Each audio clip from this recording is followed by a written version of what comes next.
Hey everyone, welcome to this weekend matchup between the Boonville Lumberjacks and the Utica Blue Sox.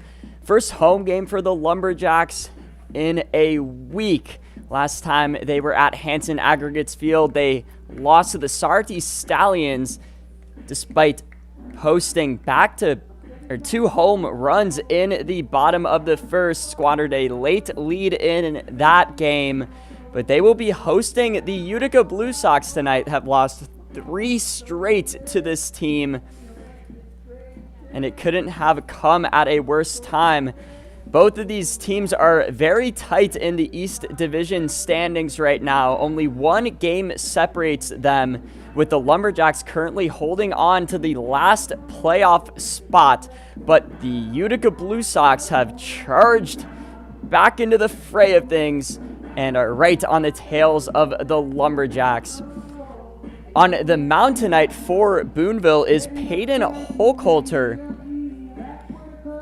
He's a sophomore at the University of Jamestown, which is in North Dakota. Made the drive all the way to New York to participate on this Lumberjacks squad, and he will be making the start.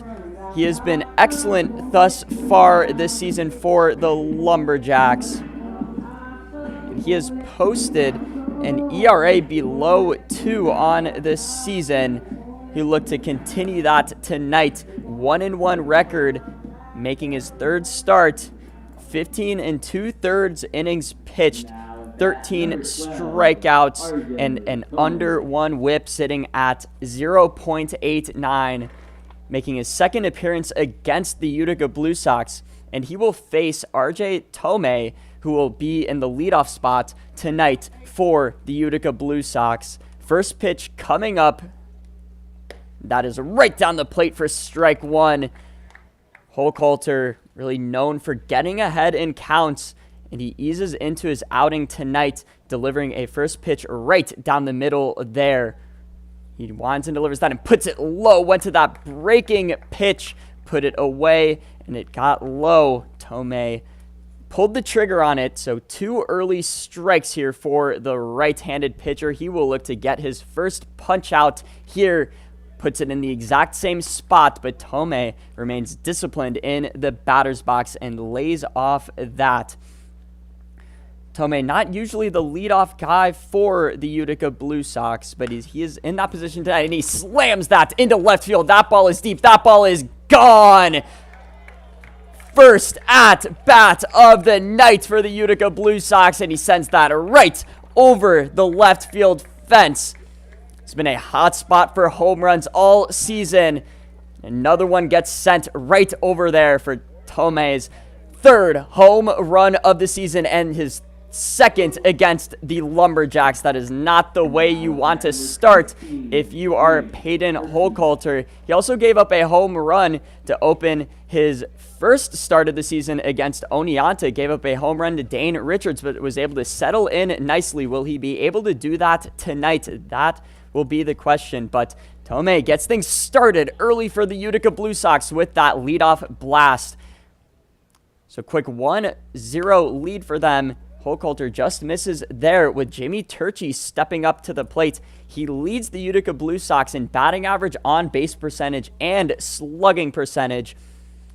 Been a very quality hitter for the squad this season, and he puts that right to the shortstop. Angel Santiago fields it cleanly and fires it over to Carter McKay for the first out of the inning.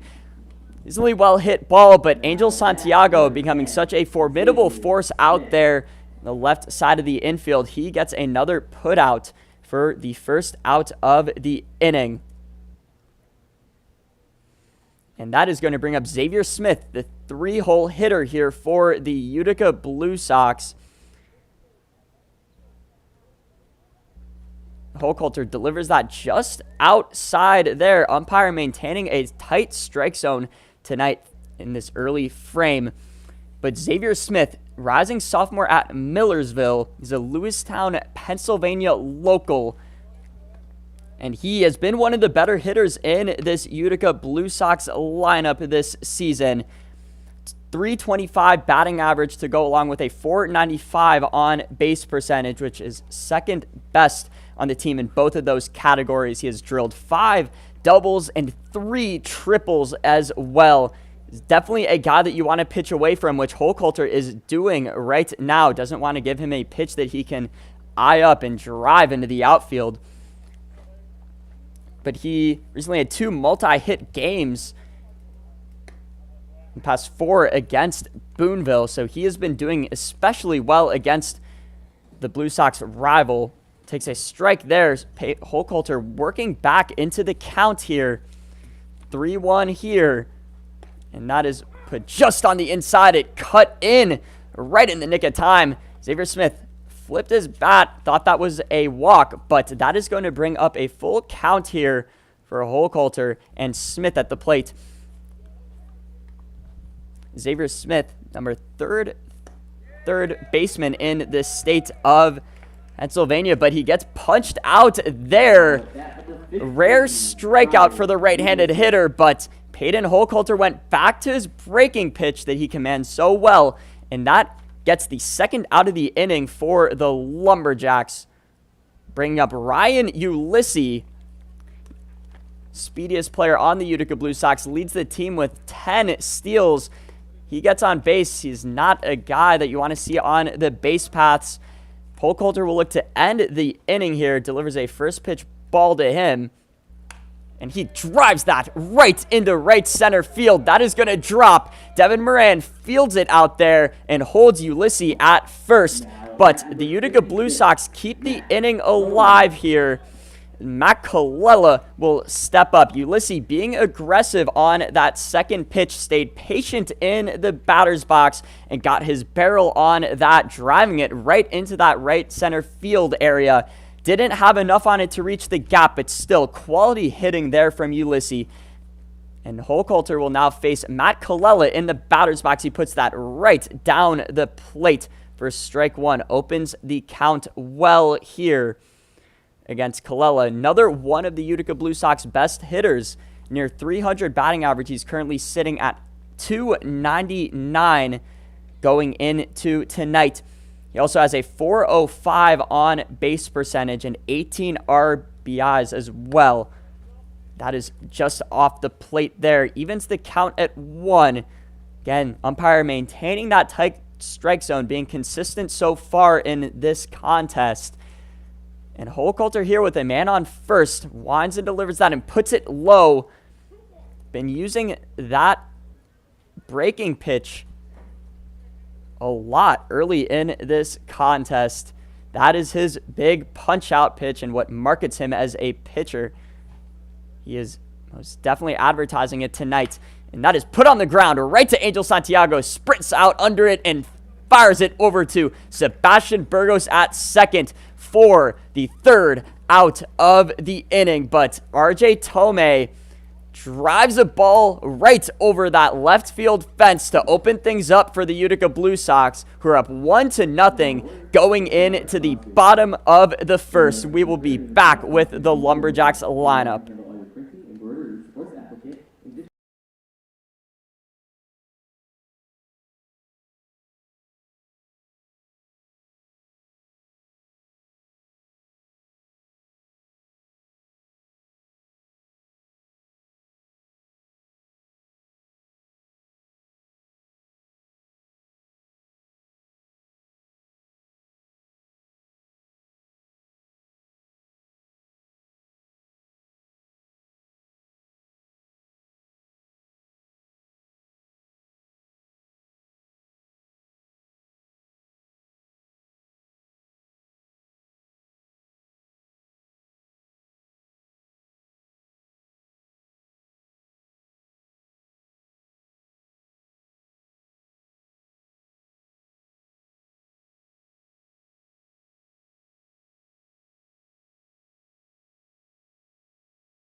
We are back here in the bottom of the first.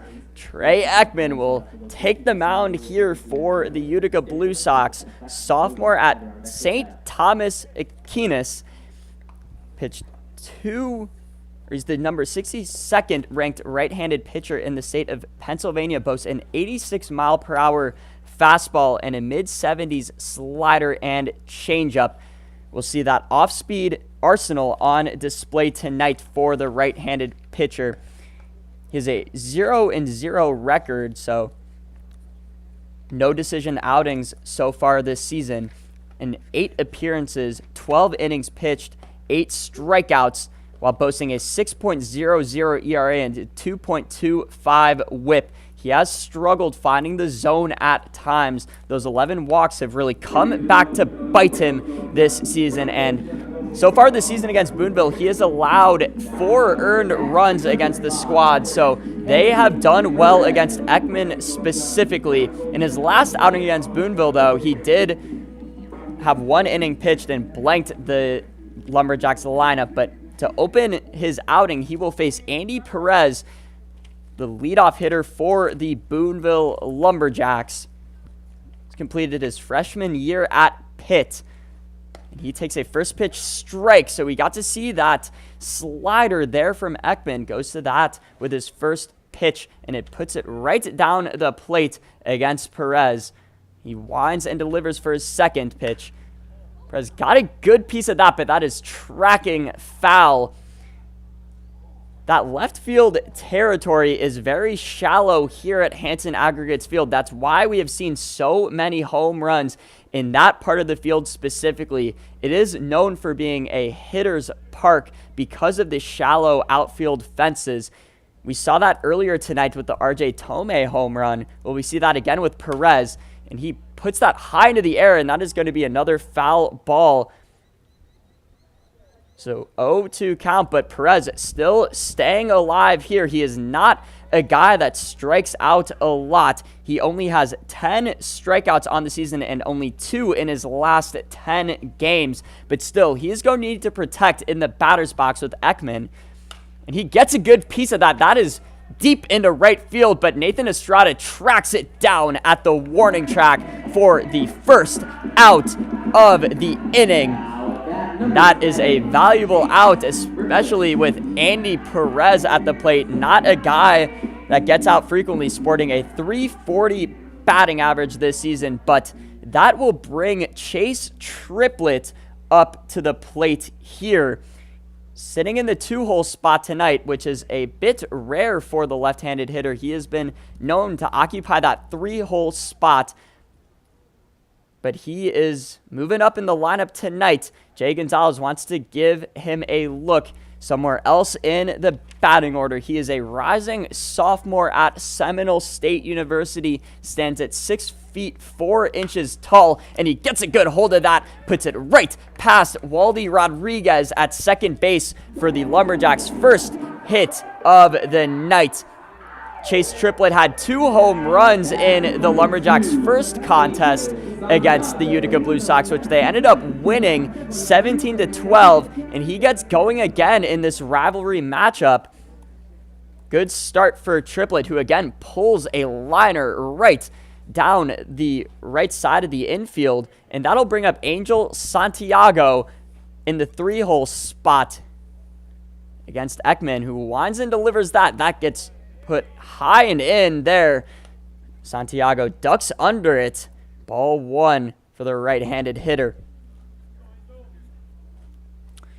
And Angel Santiago, my apologies, .344 batting average, .508 on base percentage, and a .544 slugging percentage. And he puts that right down the line. It gets into left field there, just past the glove of Xavier Smith. And he is going to come in with a stand-up double there. Advances Chase Triplett to third. And the Lumberjacks quickly have 2 straight hits in this inning and are looking to respond to RJ Tomei's home run to open things. And Carter McKay will now step up to the plate here for the Lumberjacks. Another left-handed hitter in this lineup. Very strong pull potential as well. We've seen him rocket balls over that right field fence. This season, he has 4 home runs, which is tied for most on the team this season. And he has had 2 home runs against Utica specifically. Struggled a bit in his recent games. Gets a piece of that, as he's had just 2 hits in his last 5 appearances at the plate, or his last 5 games where he has started. And that came right after he had 3 straight multi-hit games earlier this season. Puts a foul ball back to see the first pitch, and that gets put low there. So it takes a ball to even the count. But Carter McKay, Arlington, Tennessee local, only player from the state of Tennessee on this Lumberjacks roster, has an exit velocity of over 100 miles per hour, so has a ton of pop in that bat. And his cousin, Hunter Goodman, actually plays for the Colorado Rockies, and he leads the team in average slugging percentage and on-base percentage. He is one of the Rockies' best hitters. Grew up looking up to Hunter, and he is showing what he can do here in the PGCBL this summer with the hopes of eventually becoming a big leaguer. And that is put outside. You can see Ekman is putting it away from McKay. That lefty-righty matchup was definitely favoring Carter McKay, who again boasts very strong pull potential with that bat. Ekman, you can see, is really attacking McKay on the outside, and that has allowed some pitches to get away from him. So hitters count here for McKay, and he gets a great piece of that, but that is well foul. Saw that pull power there, but that is going to make the count full. Carter McKay does have 20 strikeouts on the season. When he does get into these payoff pitches, he can really struggle, especially if you put it in the lower inside part of the zone. That is his weak spot. Will Ekman attack that area of the plate? We will see with the full count pitch. Lines and delivers. That gets put outside there, so into the opposite part of the zone, and that is going to load the bases here for Jeremiah McLemore, the designated hitter for the Lumberjacks. He has a prime opportunity to do some damage and cut into this Utica Blue Sox lead. McLemore has a .286 batting average, .342 on base percentage, and a .429 slugging percentage, recording 2 home runs and 4 doubles this season so far. Takes a pitch on the outside there, so gets ahead. And again, Ekman really has struggled with walks this season. Wouldn't be surprised if he walks Jeremiah McLemore here to plate the game-tying run, especially given the power that Jeremiah McLemore has in that bat. And he puts a second straight pitch away from McLemore, the Mount Olive rising redshirt sophomore. He still has 4 or 5 years of eligibility at the university. And head coach Jay Gonzalez also has connections with that program, having played there in the past. He has brought 2 Mount Olive guys to this team along with him.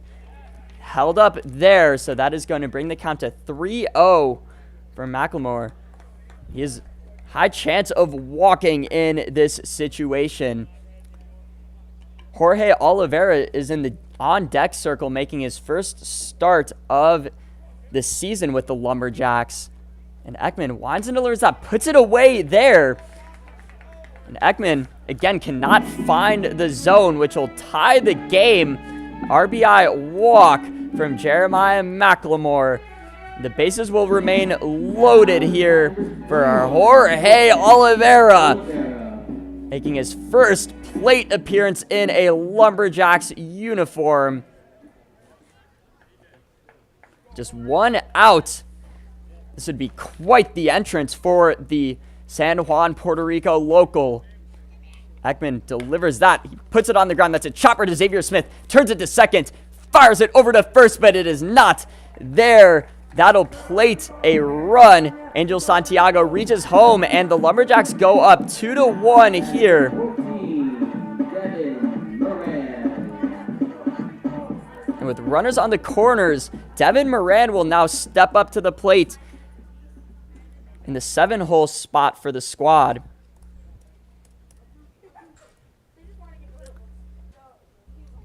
And Devin Moran, St. Cloud Technical Community College player, just finished his last year there. He is looking to transfer from that program.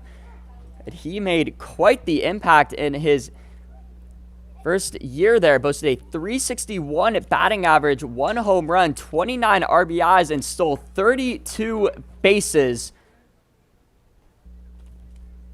And Ekman puts that away from Moran there, but he is unable to hold up that swing. It's a junk pitch from Ekman, and he will go up in the count.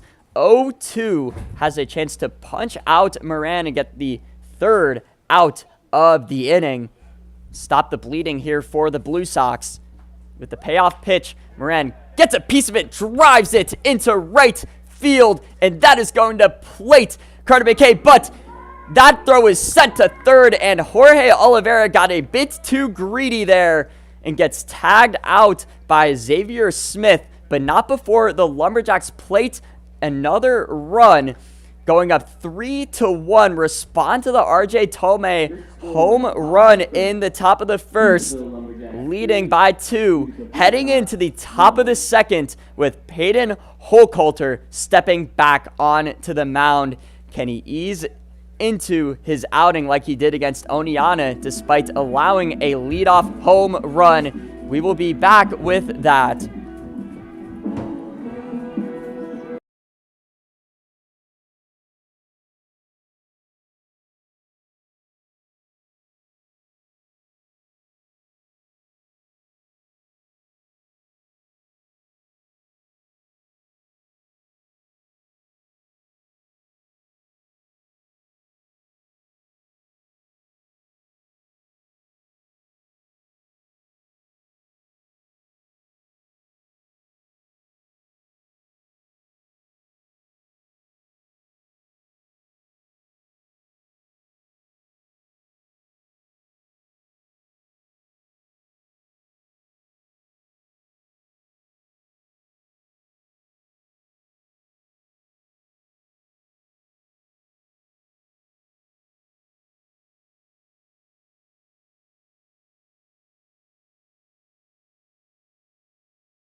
And we are back here in the top of the second. Lumberjacks tack on 3 in the bottom of the first to go up 3-1. Been an offensive barrage from both teams so far. Already seen a 17-12 result between these two rivals this season. Could happen again here tonight. Holcoulter puts a ball to open the count against Vincent Cowdrey, who's completed his freshman year at Macomb County Community College, White Lake, Michigan local, and is the number 6th ranked catcher in that state. He had a .422 batting average with 14 home runs during his first collegiate season. He flares that one back. Peyton Holcoulter able to go up in the count here, 1-2, and he has a payoff pitch looking to get his 2nd strikeout of the night with Vincent Cowdrey in the box. Winds and delivers that, but Cowdrey gets a good piece of it. That goes foul. So staying alive, 2 straight foul balls there from Cowdrey. And Cowdrey is a .243 batting average along with a .338 slugging percentage, 4 doubles and 1 home run on the season to plate 9 runs. He does have 14 strikeouts to go along with that. Has struggled at times with plate discipline, With an even count here, Holcoulter nearly put that past him, but Cowdery battling in the box against Holcoulter. Third foul ball of the at-bat. And with the 2-2 here, Holcoulter delivers. He puts that just off the plate. Thought that was a strike 3. Holcoulter, like he wanted that call, but that is going to make the count full. Umpires really do have different gauges of the strike zone. We are seeing a much more narrow approach here tonight. And Cowdery gets a piece of that right to Andy Perez, fields it, and he skies that to Carter McKay. He gets put off the bag, and that is going to be an error for Andy Perez. We have seen him overthrow Carter McKay multiple times since he has airmailed some balls out at third base. But that one put Carter McKay off the bag. He had to hop a little bit to get it. And that is going to allow Vincent Cowdery to get on first there. So wasted opportunity to get the first out of the inning. And with the Lumberjacks, you really have to hone in on fielding. Fielding errors caused their walk-off loss last night. Riley Hassenstab sent a ball over Angel Santiago's head, trying to pick off a guy at second base, and that throw ended up getting past Devin Moran in center field to plate 2 runs to tie the game. Mohawk Valley would eventually get a walk-off single from that. And it's true, fielding really does make the difference. It's all about the little details, and the Lumberjacks have still struggled with that despite coming into the last week of the season. That one is chopped right to Angel Santiago, who fields it and fires it over to Carter McKay, but that is going to advance Cowdery into scoring position. Now at bat number 17, Sean Sousa. And Sean Sousa will now step up to the plate here for the Blue Sox with a runner in scoring position. The left-handed hitter is a rising sophomore at George Washington. He is a Williamsburg, Virginia local and the number 2 ranked first baseman in Virginia and number 78th overall in this state. Peyton Holcoulter misses on that to open the count. And Sousa, he leads the team in strikeouts this season with 26, has struggled at the plate. Holcoulter put that fastball a bit outside.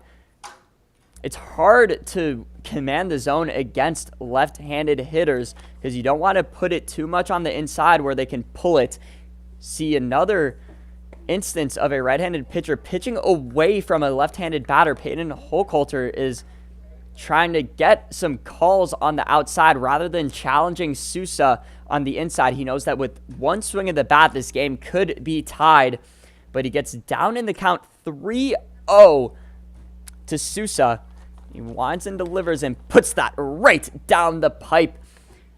3-1 still. Sousa will have a hitter's count.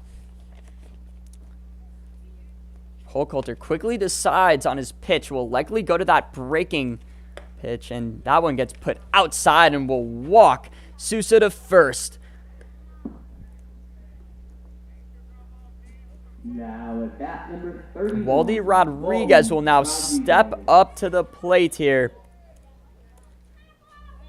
Been a bottom of the order hitter for the Utica Blue Sox, but has done his job effectively. He is always battling at the plate and has one of the highest batting averages on this Blue Sox team, 259 currently. Doesn't have too much power in his bat, but makes solid contact. He's drawn 13 walks and only has struck out 12 times, but he has gone hitless in his last 3 games. Holcoulter tried to sneak that in on the inside there, but that is going to even the count at 1.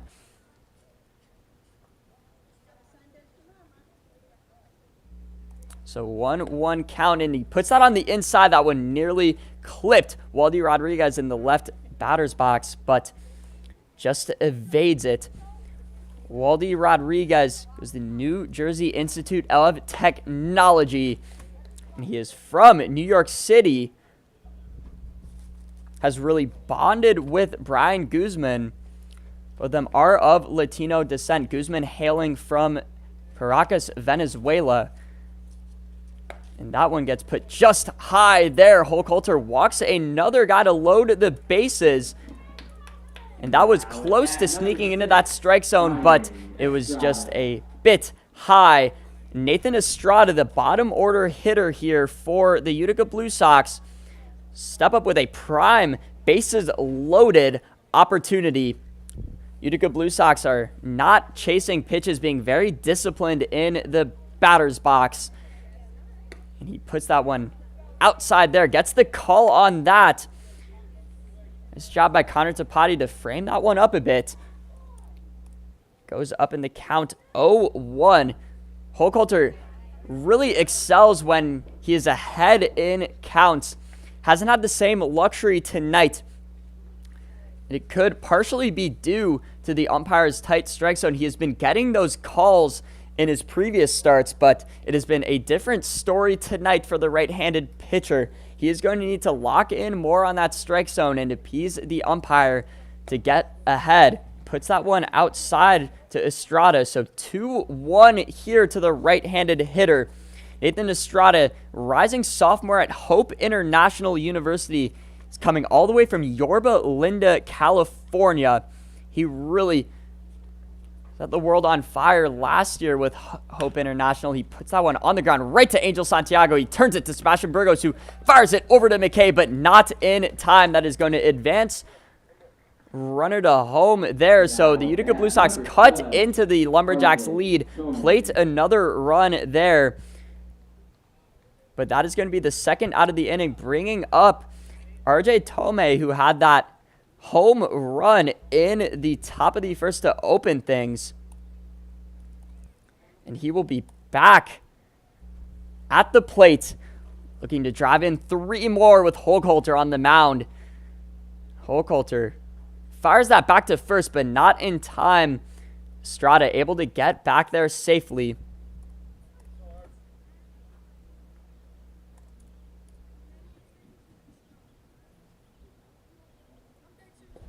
And that is put right on the outside there. Went back to a very similar spot to where he got his strike called earlier. Doesn't get that luxury there. So 1-0 count to Tomei.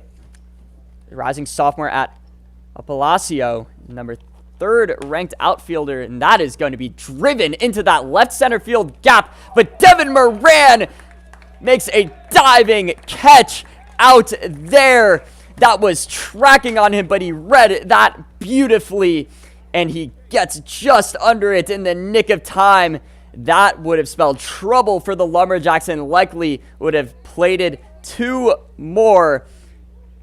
But Devin Moran puts a stop to that, making an exceptional play out in center field. The Lumberjacks are due up, looking to build upon their lead. We will be back with that.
And we're back here in the bottom of the second.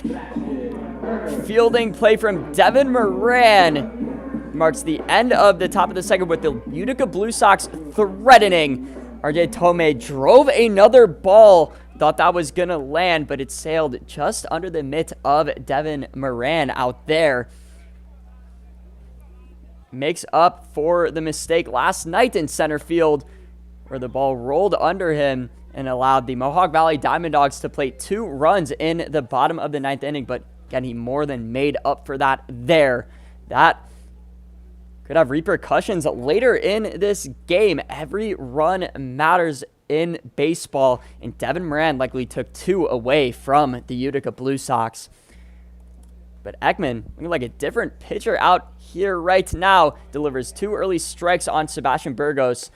Puts a pitch away from them, tried to get him to chase, but to no avail. So 1-2 count, still a payoff pitch coming for the right-handed pitcher. He winds and delivers, puts it just outside to Burgos.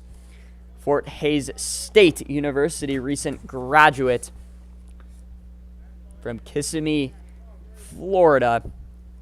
He has a cannon of an arm as well, 82 mile per hour infield velocity.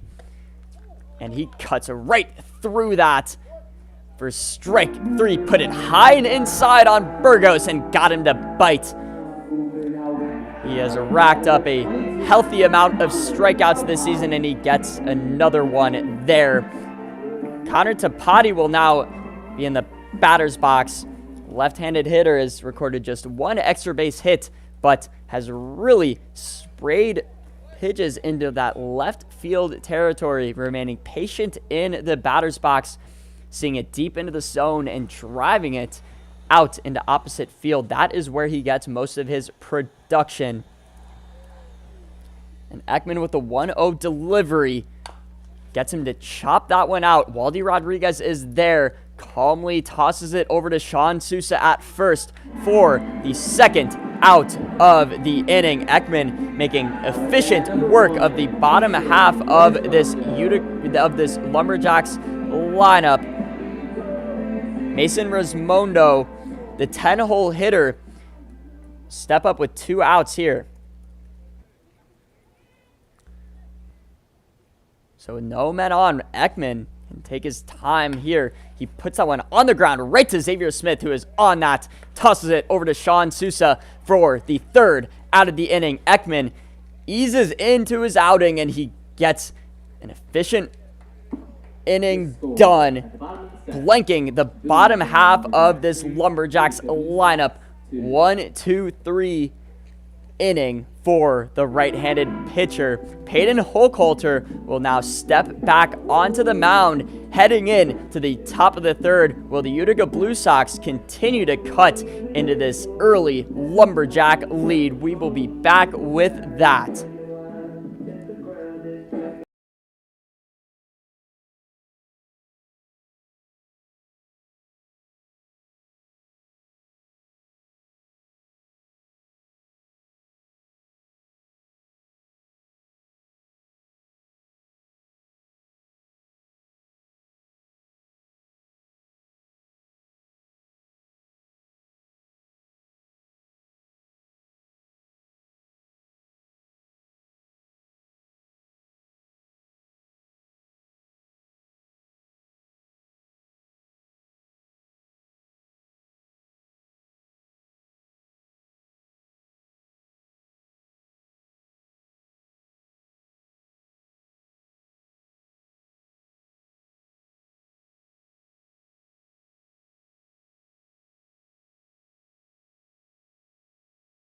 And we're back here in the top of the 3rd.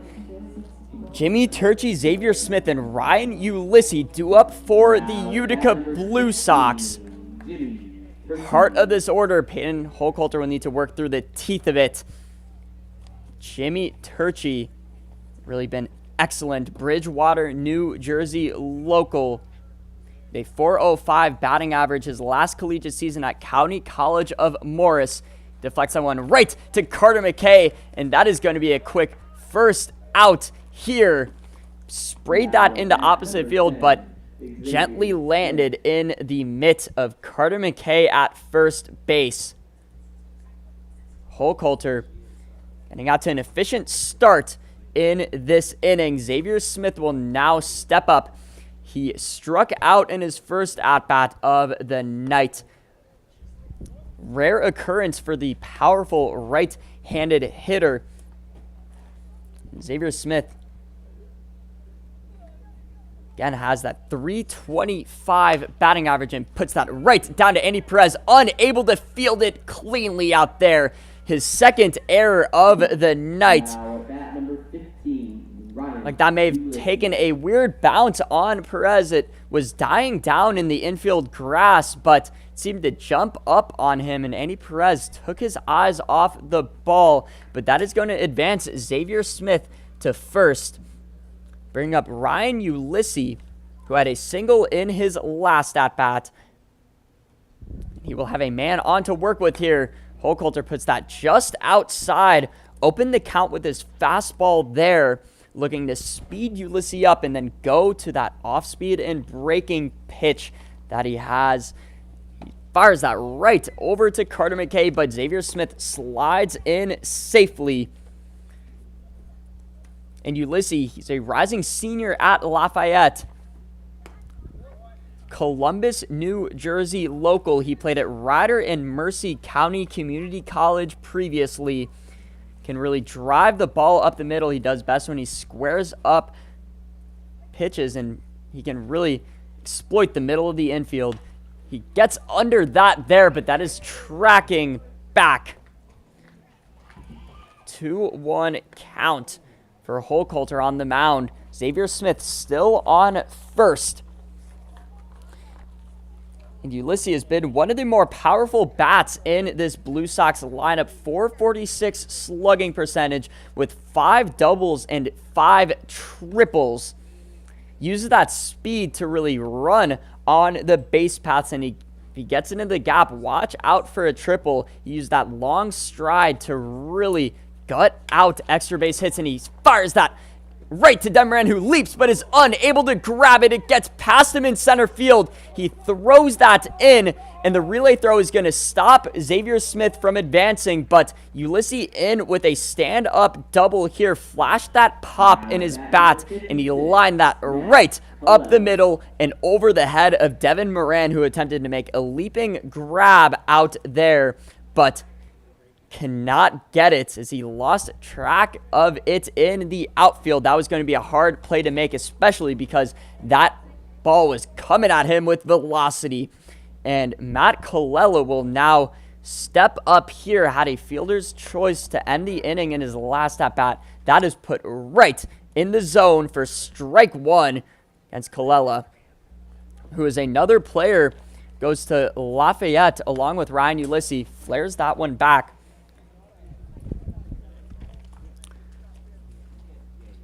And he's a Clifton, Virginia local. Also played football in college, or in high school.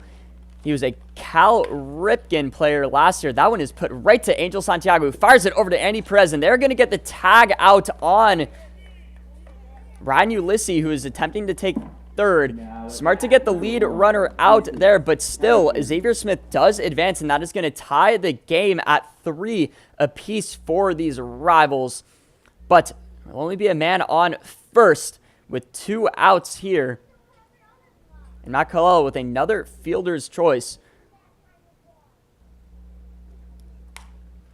And that is put into the air, but that is going to track foul.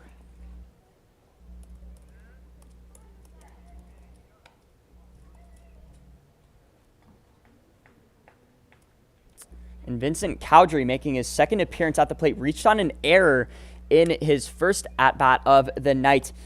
Another error from third baseman Andy Perez. Hochholter puts that just outside there on Cowdery. Really battled in his first at-bat, fouled off 3 or 4 Hochholter pitches. With the even count here, he is really seeing his pitches well. Just got over that, topped it out, and flared it down the third base line. But Hochholter will have a full count to work with here. Look to get his second strikeout. Really excels with getting players to top out or bottom out on pitches. Doesn't have huge strikeout numbers, but he gets one there. Puts it on the outside part of the zone where Vincent Coucher is going to have to reach out and get it, and he does not pull the trigger. Holcoulter gets out of the inning, but not before the Utica Blue Sox tie the game at 3. Every inning they have scored so far, but Holcoulter has done a nice job of stopping the bleeding and really inhibiting things from getting out of hand. This is a game between these two rivals, making it competitive. And we will be back with the Lumberjacks order. Top of it, due up, Andy Perez, Chase Triplett, Angel Santiago will be next.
We're back here in the bottom of the third. Andy Perez will waltz back up to the plate to open things up in the bottom half of this inning. Andy Perez flew out to right field in his last plate appearance, but track to the warning track. Nathan Estrada did a nice job of tracking it down, and that gets put on the inside to Perez.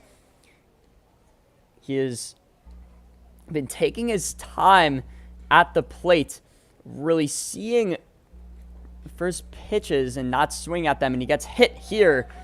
Will walk on to base to open the inning. Good start for the Lumberjacks. Chase Triplett will now step up here, had a single in his first at bat. The extra hitter tonight sometimes plays left field as well. Made the start out there against the Mohawk Valley Diamond Dawgs last night. He will look to put another hit down here. Been excellent at the plate for the Boonville Lumberjacks this season. .383 batting average, along with a .600 slugging percentage. He's gotten 7 doubles, and Andy Perez gets his 39th steal of the season there. Leads the PGCBL by 6 steals now. He has been the speediest player in the entire league. And watch out for him on the base paths. He may try and steal third. There's been a lot of innings where he's taken both bags, and this would be a perfect opportunity in a rivalry matchup with playoff implications to steal another one to get in sacrifice fly territory. And Ekman delivers that. Chase Triplett got a good piece of it. Was just late on the fastball there. So 0-2 count to Triplett.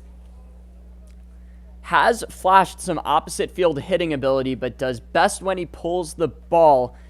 Can really get the barrel out ahead on pitches, and when he does, you better watch out because he is a powerful young man in the batter's box, and he has displayed that this season for the Lumberjacks.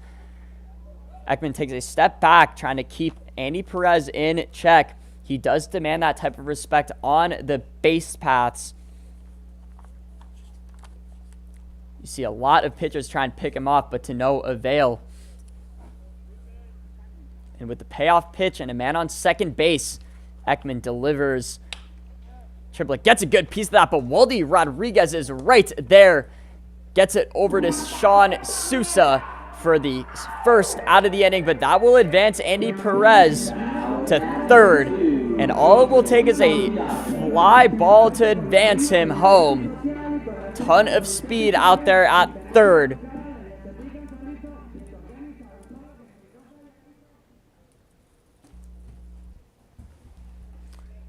And Angel Santiago simply just has to put it in play to get the Lumberjacks the lead. And that one gets put right over his head.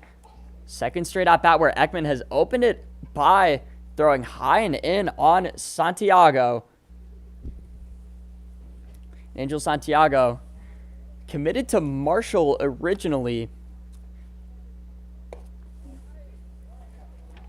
but he is now currently Northwest Florida State College.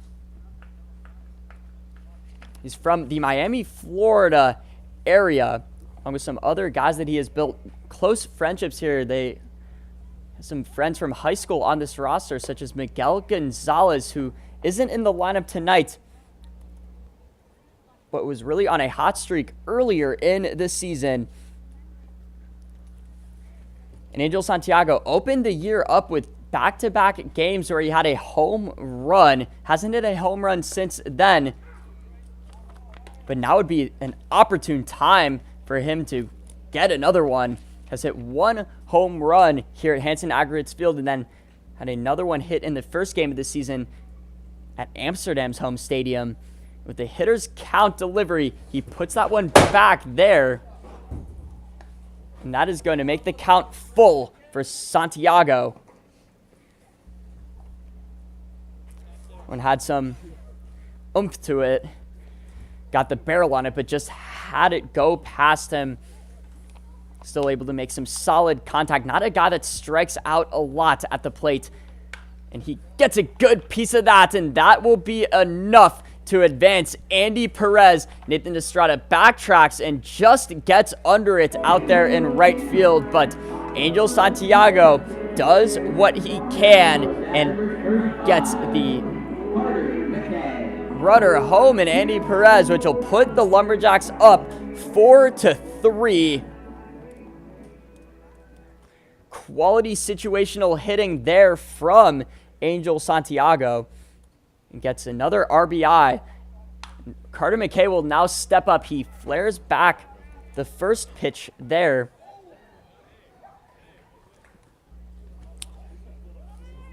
And he reached on a walk in his last at bat, was able to draw one from Ekman, who was pitching away from Carter McKay. Got it to a full count, but embraced some good plate discipline and earned the hard-earned walk. And Ekman puts that low and outside, evens the count at 1 to McKay. He's currently a rising sophomore at Memphis, complete his first year there. Very big and strong athletic build. And that one gets put past him there, Ekman. Nice job of drawing up a pitch to get past McKay, who has had a decent amount of whiffs this season. But when he does make contact with the ball, it really flies off his bat. That is what Ekman will have to be careful of here. And he stays alive there. Put that low and inside to that cold zone, Carter McKay's, and doesn't get the punch out there. Carter McKay actually made pretty decent contact with that ball. Drove it to opposite field, but it gets past the third baseline and goes foul. And still with the payoff pitch, Ekman looked to get out of the inning. Puts that one just outside there. 2-2 here to McKay.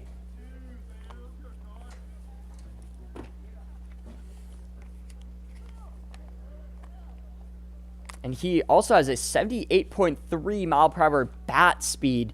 Really flies off his hands, but just gets under that. That will stay in the infield. Xavier Smith tracks under it for the third out of the inning, but not before the Angel Santiago sac fly plates Andy Perez, putting the Lumberjacks up 4-3, heading in to the top of the fourth.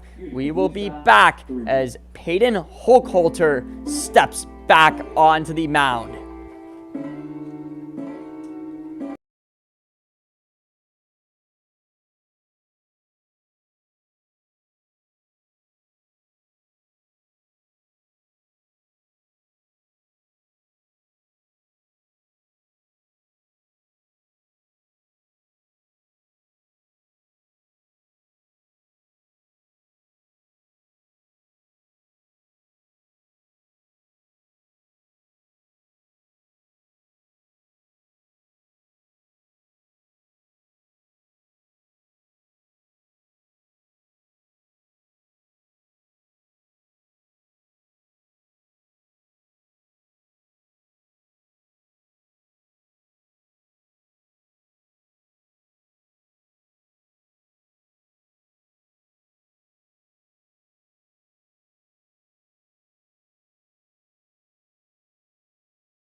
And we're back here in the top of the fourth. Max Beresford will step up to the plate in his second plate appearance of the night. Grounded out to Angel Santiago at short in his first at-bat, but Holcoulter loses control of that, puts it in the dirt to open up the count. Beresford, he has only recorded 9 at-bats this season. Or 7, my apologies. 1 for 7. He has recorded a single and a walk. Was 1 for 4 with 2 RBIs in the 6-5 walk-off victory that the Blue Sox had over the Lumberjacks, which was their first win of the season against them. Contributed to that. He's battling Holcoulter here, 2-1 count. Holcoulter delivers that. Beresford gets a good piece of that.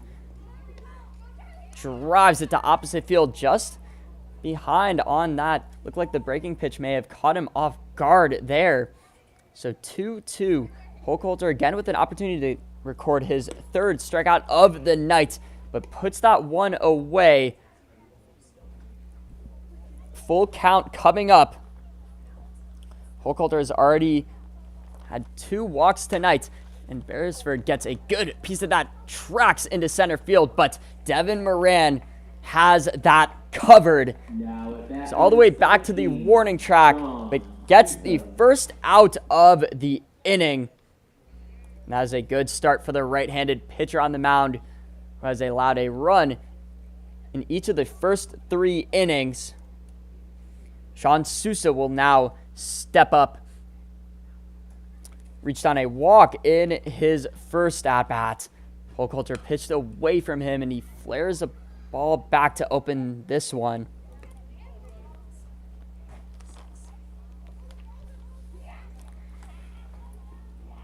And Holcoulter has really gotten into trouble when guys have come on base, but still has done a nice job of working out of jams tonight. Can really start to gain momentum when he gets a string of batters out. Can mess with his momentum and his groove if guys walk onto base or get hits. And that is going to ring Sean Sousa up, puts it in the high outside corner of the zone. Holcoulter gets his third strikeout of the night on Sean Sousa. 2 quick outs here for the right-handed pitcher, bringing up Waldy Rodriguez, who also walked in his first at-bat of the night. And he will have no men on. He chops that one right up the middle of the infield, and that gets past Angel Santiago there. Took his eyes off it just as the ball was getting to him. And that is going to allow Waldy Rodriguez to advance to first base and keep the inning alive for the Utica Blue Sox. And that is going to get the bottom order guy in. Nathan Estrada reached on a fielder's choice in his last at-bat. And he will look to get something started here. Little 2-out rally brewing for the Utica Blue Sox. Fouls one back to open it. And again, slight fielding error again for the Lumberjacks. Got under the mitt of Angel Santiago. You don't see that much from the shortstop, who has been arguably the Lumberjacks' strongest fielder. But that little bit of a weird position in the infield, and he was going to have to rush that delivery to get the speedy Waldy Rodriguez out. But Holcoulter is making quick work of Estrada. He already has a payoff pitch coming up. 0-2 count. Holcoulter will look to get out of the inning, maintain the Lumberjacks lead. Estrada puts that on the ground right to Andy Perez, who is unable to corral it out there. That is his third error of the night out at third base. And that is going to, again, keep the inning alive. 2 plays where the Lumberjacks could have gotten that last out, and they can't get it done. That is what has driven their 6-game losing streak, has been errors committed in the field, and that is continuing tonight. Now the top of the order will step up here. Tomei puts that right between Perez and Santiago, but Jorge Oliveira, it's a good jump on that in left field and relays it into the infield to keep Waldy Rodriguez at bay at third base, but that'll load the bases here for the Utica Blue Sox. Really have mustered a 2-out rally. Their best hitter in Jamie Turchi will now be up. He lined out to Carter McKay in his last at-bat. And Holcoulter will need to work out of another jam that his field has contributed to. And that one is going to get past Connor Tapati there, tying the game at 4. Waldy Rodriguez strides to the plate. And the Blue Sox will still have 2 men in scoring position, with Estrada and Tomei at third and second.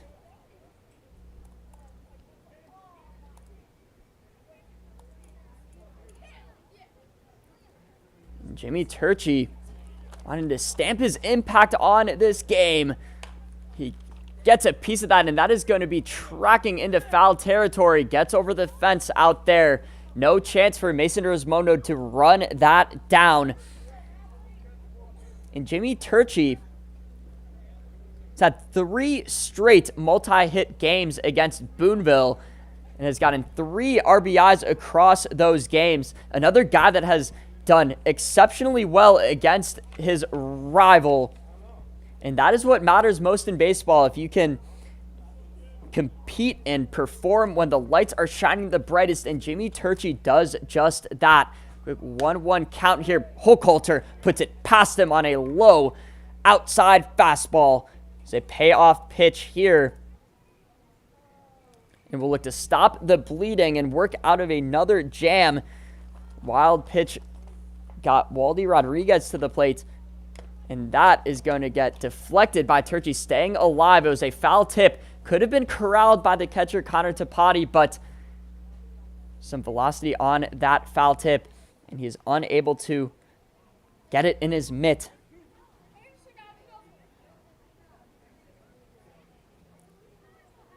So with runners still on second and third, 1-2 count. Holcoulter winds and delivers that and puts it outside. Tapati does a nice job of lurching out for that and stops it from getting to the backstop.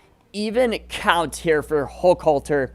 Played quarterback in high school in Jamestown, North Dakota. Has remained in the area for college. So even count with runners still on second and third. 2 outs. Holcoulter winds and delivers. And Turchi gets a good piece of that. Drives it into left center field gap. And he is going to be in with a stand-up double. That plates 2 more runners for the Utica Blue Sox, who go up 6-4 in the top of the 4th. This has been quite the hitting clinic for both squads.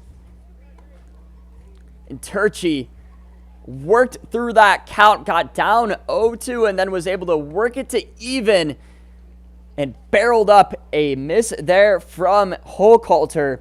It's all about exploiting mistake pitches, and Turchi took advantage of that one.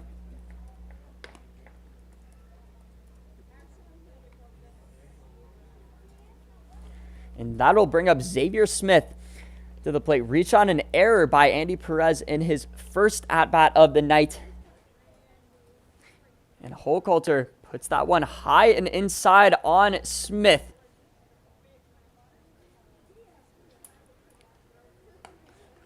Two-0 count here for right-handed slugger. Jimmy Turchi still on second base. That one cuts right to the inside part of the zone for strike 1. Holcoulter works back into it. Holcoulter 1 out away from getting out of this inning, but his field did not help him out. 2 playable ground balls that got past Angel Santiago and Andy Perez. Hochholter delivers another close ball. Quality miss from the right-handed pitcher. And that, the umpire doesn't give him the call there. So hitters count here for Xavier Smith. Hochholter delivers that outside, and that is going to walk Xavier Smith on to first. Now back, number 15. And they've done a nice job of commanding this two-out rally. Payne Hochholter made quick work of Max Beresford and Sean Sousa at the start of the inning, but he has not been able to get the third out in 5 at-bats. Ryan Ulysses, who had a double in his last at-bat, will step up. Drove it right past Devin Moran, squared up a pitch from Hochholter, and it got right over the head of Moran out there in center field. Deflects that one back. So quick 0-2 count. Ulysses been another guy that has had his fair share of strikeouts, and he puts someone on the ground. Andy Perez fields it, fires it over to Sebastian Burgos. Lumberjacks finally get the third out of the inning, but not before the Utica Blue Sox tack on 3 runs and go up 6-4 heading in to the bottom of the 4th. The Lumberjacks lineup in Jeremiah McLemore, Jorge Oliveira, and Devin Moran will look to strike to counter the Utica Blue Sox 2-out rally. We'll be back with that.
And we're back here in the bottom of the 4th. Jeremiah McLemore will look to open things up for the Lumberjacks, who've gone down 4-6.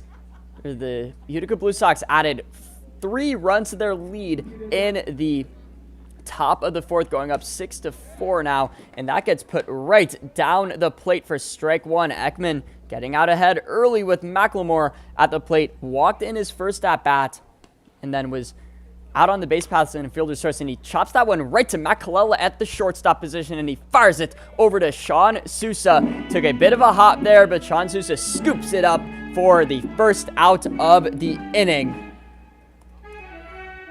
Now bat number 21, Jorge. And Jorge Oliveira will step up. His first at-bat in a Lumberjack uniform, he reached on a fielder's choice and then was tagged out trying to take third. That one gets put on the inside. Ball 1. And Oliveira, he hails from San Juan, Puerto Rico. He drives that one into center field, but Jimmy Turchi is going to get under that. Oliveira is the number 6th ranked outfielder in Puerto Rico. He's the number 196th ranked outfielder in the nation. Made good contact with that ball, but couldn't drive it enough, as that was a routine play there for JB Turchi out there in center field. Devin Moran will be the last hope in this inning for the Lumberjacks. Had a single in his first at-bat, which brought home Carter McKay, but also ended the inning off the tagout of Jorge Oliveira. But Ekman has recorded 2 early outs, puts that one right down the zone, evening the count at 1 to Moran. And Moran, Aventura, Florida, local, very explosive lower half that allows him to drive balls. We haven't seen much power from the right-handed hitter this season with the Lumberjacks. He's only had 2 doubles, and those have been his sole extra base hits. He did have an inside the park home run last night, which snuck down the left field line, and a Mohawk Valley outfielder slipped trying to get it, and that gave Moran plenty of time to reach home. But he has a hitter's count with Ekman, and that gets put right down the plate, making the count full. Moran down to his last strike in this inning. It's either draw a walk or get a hit. No men on.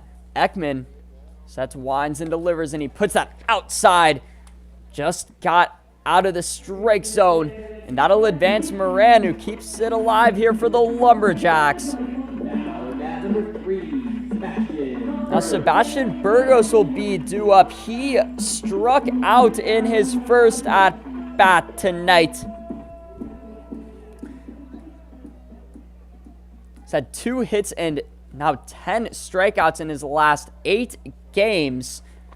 Has not been able to find his groove in the batter's box, and that gets past him there.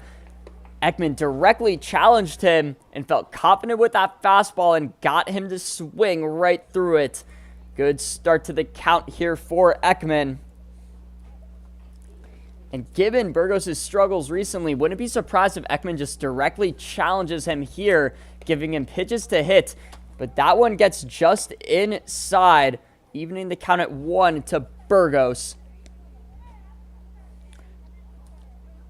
Burgos, 189 batting average, has had 1 double and 1 home run this season, and now 21 strikeouts.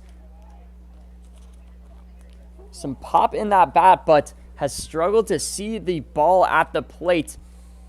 And when you're in a slump, it's very hard to break out of it, but all it takes is just 1 hit where you find your groove again, get your motions down with your swing. And if Sebastian Burgos can drive a ball here, could up his confidence.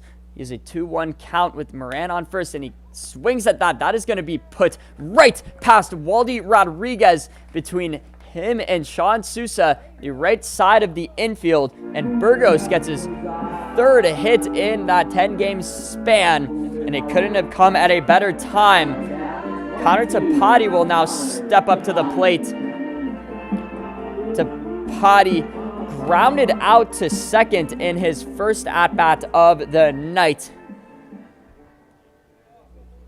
The Mount Olive rising sophomore has played a string of games behind the plate.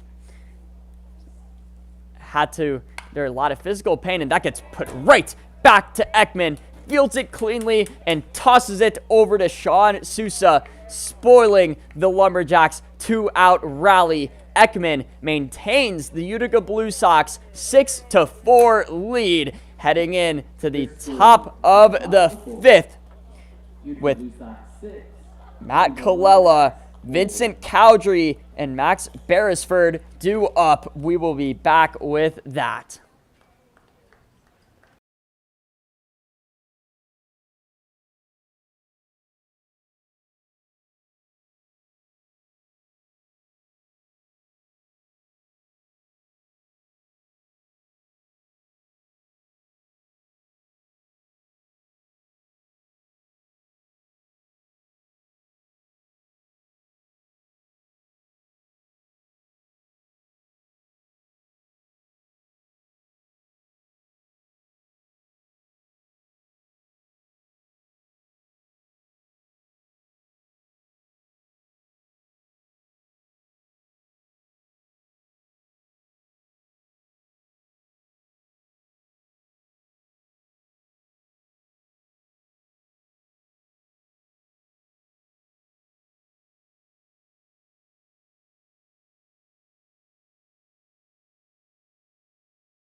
And we're back here in the top of the 5th. Colella will step up to open the inning here for the Utica Blue Sox order. Takes a first pitch ball there from Holcoulter. Holcoulter has struggled, but it hasn't been completely his fault. The Lumberjacks have committed 3 errors through the first 4 innings, which has inhibited Holcoulter from getting in a groove on the mound. Takes a lot of mental fortitude to get past errors, especially in 2-out situations. Holcoulter has done what he can to limit the impact of the errors, but the Utica Blue Sox have quickly scored 6 runs through the first 4 innings. Holcoulter will look to shut them down here in his 5th inning of his outing. Winds and delivers the even count. That one gets put high and in on Colella. Colella, again, played at Cal Ripken League last year, and that gets put right on the outside part of the zone. Peyton Holcoulter has been at his best when he has been firing in that spot in put-out situations, and that one paid off for him there. Matt Colella threw his bat back to the dugout, but that was called a strike 3. Great pitch there from Holcoulter to open the inning. That was a very high leverage situation given that it was a full count. That one gets past Colella. We'll bring up Vincent Cowdrey, who also struck out in his last at bat, reached on an error in his first. And what Holcoulter has really displayed in his early starts this season has been his ability to get in the zone. And that one gets under the mitt of Andy Perez out at third base there. He has been really struggling at the corner of the infield, and that is displayed yet again, that escaping the mitt of Perez. That's his 4th error of the night. You have to wonder if Jay Gonzalez is going to go to a substitution defensively. Keel Niemela is currently visiting his brother, who is in the MLB, so he doesn't have many other options at third base, but it is quickly becoming an issue in this game for the Boonville Lumberjacks. And that is going to bring Max Beresford waltzing up to the plate. Holcoulter puts that one just outside there. Opened the count on a breaking pitch, but doesn't get the call from the ump. Vincent Cowdrey put that in a bit of an awkward position. Andy Perez had to sprint out to it, but he took his eyes off the ball, was going to have to make a quick delivery on that one, and it gets past him. Lucky that that didn't track further into the outfield. That was a weak chopper. And Holcoulter quickly with a 2-0 count, getting behind here to Max Beresford. He's 0 for 2 tonight with a ground out and a flyout. And with the 2-0 delivery, Beresford gets a piece of that, puts it right between Angel Santiago and Andy Perez. They've been hammering the left side of the infield tonight. The Utica Blue Sox have gotten most of their production hitting on that side of the infield, and that has been where most of the fielding issues have come from between the shortstop and the third baseman. So it's been smart that they've been really going to that area of the infield. But Beresford gets his first hit of the night. And Sean Sousa will now step up. Struck out in his last at-bat. And that one gets put right on the outside part of the zone for strike 1. 0-1 here to Sousa. One of the highest ranked prospects in the southern state of Virginia. Gets a piece of that, but that is going to be in shallow left field. Jorge Oliveira sprints out under it. Able to make a good play and read it off the bat for the second out. Waldy Rodriguez will be the last hope here for the Utica Blue Sox in this inning.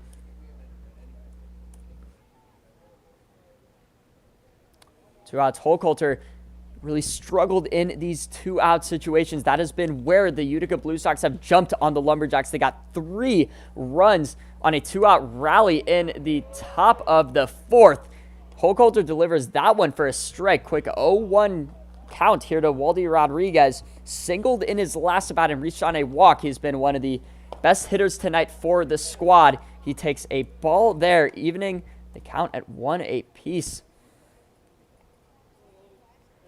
Holcoulter is seeing his pitch count quickly climb. He hasn't even gone through the 5th inning. Likely that Jay Gonzalez will go to his bullpen after this. He puts that right on the outside part of the zone there. Went to his fastball.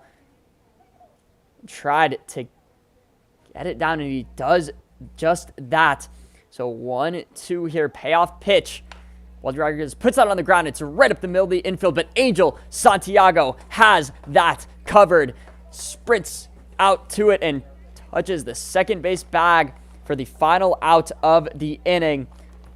First time the Lumberjacks hold the Utica Blue Sox to 0 runs in an inning tonight, and they do it in the top of the 5th. Gives the Lumberjacks a perfect opportunity in the bottom half of the inning to plate some runs and cut into this lead.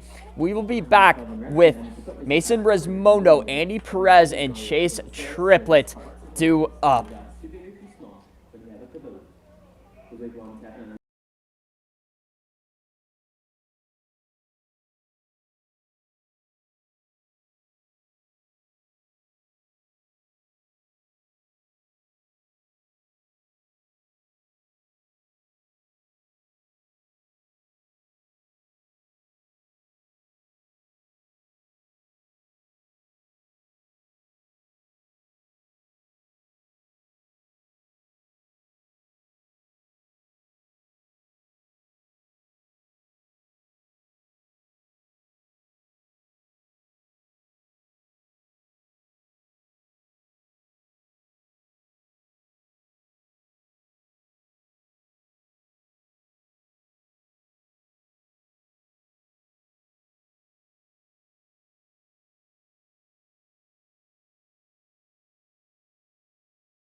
And we are back here, bottom of the 5th, between the Lumberjacks and the Blue Sox. Lumberjacks find themselves down 4-6, but that lead could evaporate just like that. Trey Ekman blanked the Lumberjacks in the previous inning. He's trying to settle into a groove, allowed 3 runs in the bottom of the 1st, but has held the Lumberjacks to just 1 run in the past 3 innings. And Mason Resmondo, he grounded out to 3rd in his first at-bat of the night to get things started. Takes 2 balls to Ekman. Open the count, staying disciplined at the plate. Mason Resmondo, not big power hitter, but has quality at-bats. Has just 10 strikeouts this season. Has drawn 11 walks to go along with that, but he cuts right through that. 2-1 count here for the right-handed hitter. Redshirted at Seminole State last year, will make his collegiate debut next year for the squad. He takes one right down the plate there. Doesn't turn his hands on that. His father, Travis Resmondo, actually owns a slow pitch softball team, and he's the winningest men's major coach or owner in the history of the sport.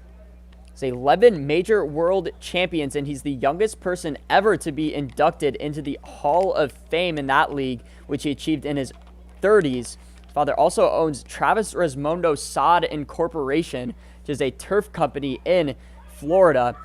Resmondo gets a piece of that one there. Xavier Smith trots out under it and fires it over to Sean Sousa for the first out of the inning.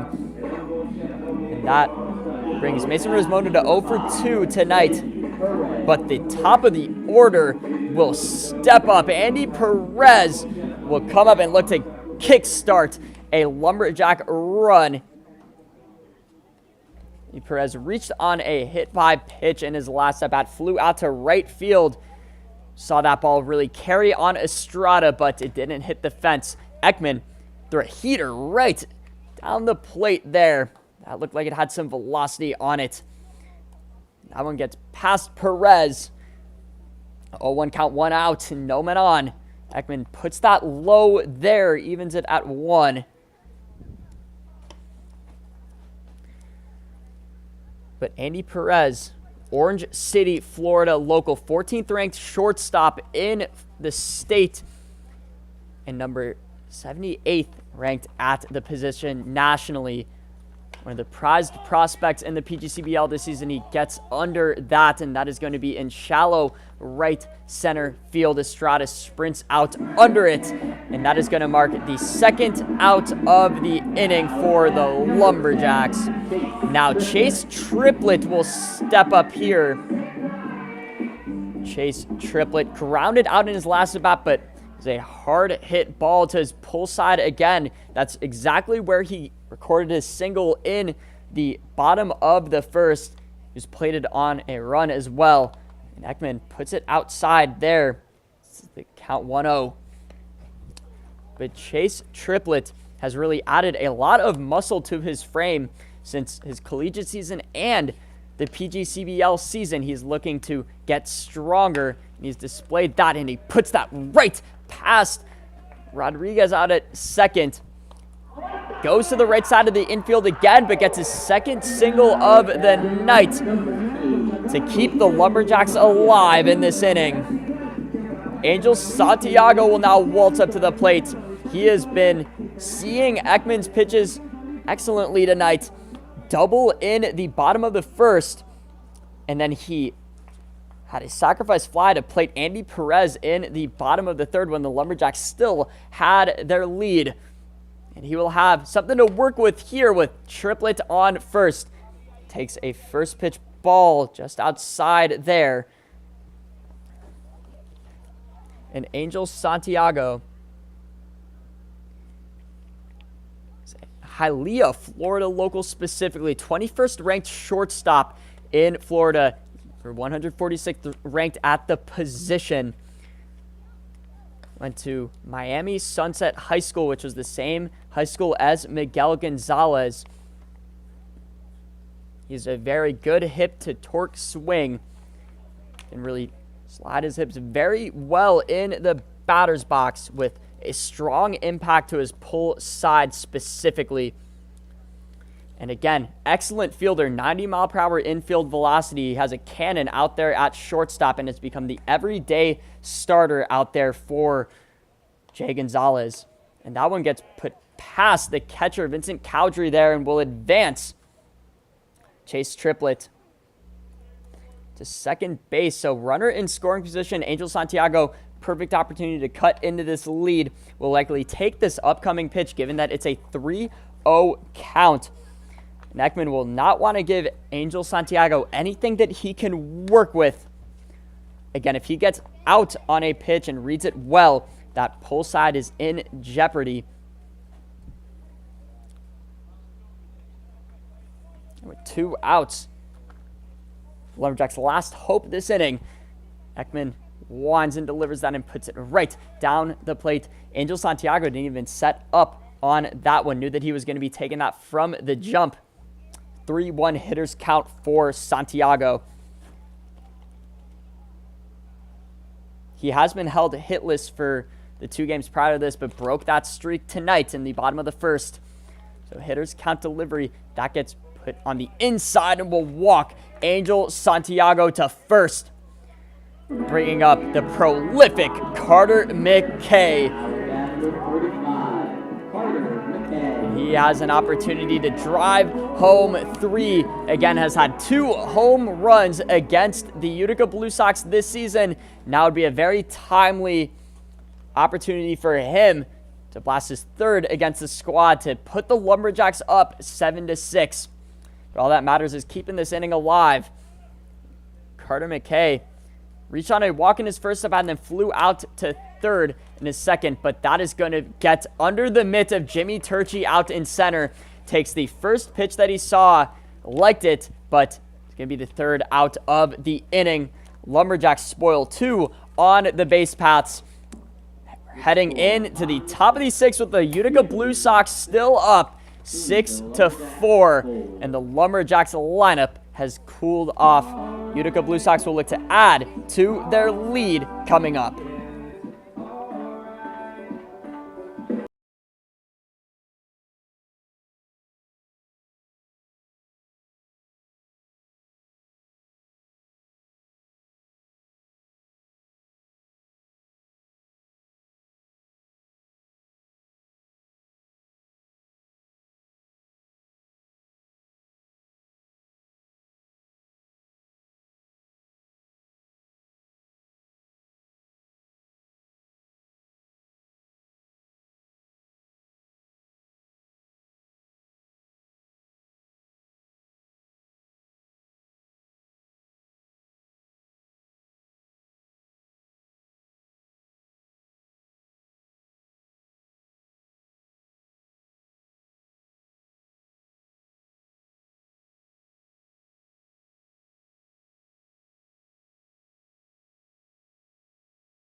And we're back here in the top of the 6th. Nathan Estrada will step up to the plate, bottom of the order man for the Utica Blue Sox. Peter Nenadich, the third, will step on the mound to relieve Peyton Holcoulter, who got through 5 complete innings, but allowed 6 runs, most of which were unearned due to the Lumberjacks fielding blunders.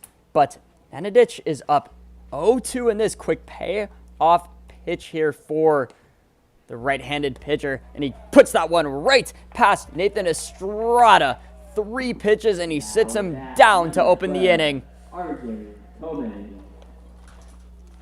And that'll bring up the top of the order here for the Blue Sox. RJ Tome has gone 2 for 3 tonight with a home run to lead things off for the squad, and then he got plated on a single in the top of the 4th, and that breaking pitch loops a little bit high there from Nenadich. Queens College rising junior. He's actually from Queens as well. And that gets put right on the inside part of the plate. Went back to his off speed.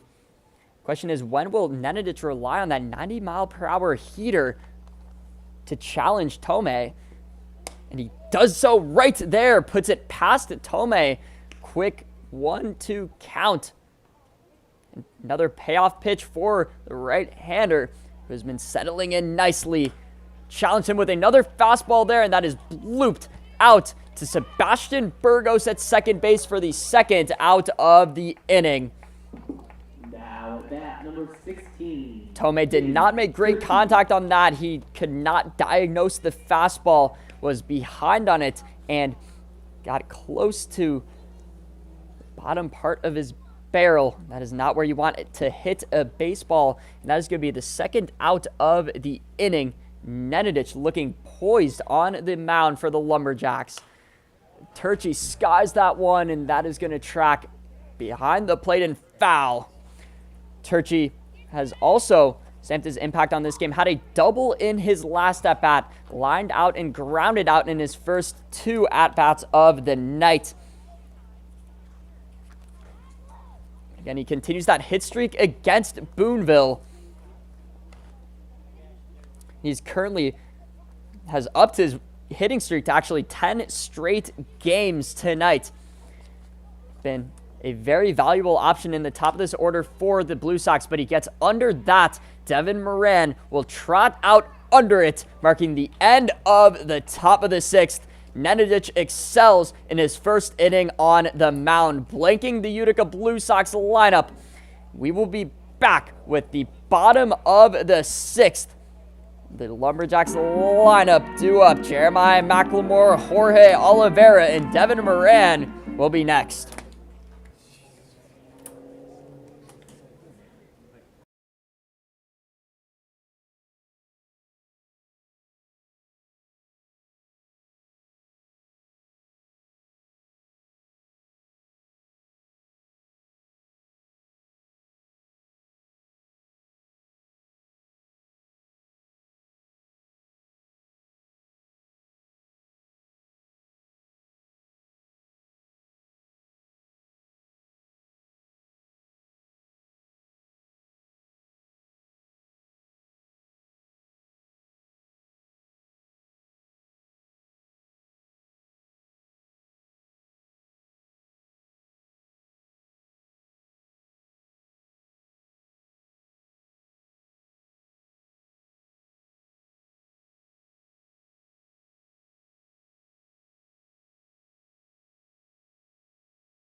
And we're back here in the bottom of the 6th. Ted Hone will step on the mound to relieve Trey Ekman, getting through 5 complete innings on the mound, allowing just 4 Lumberjack runs.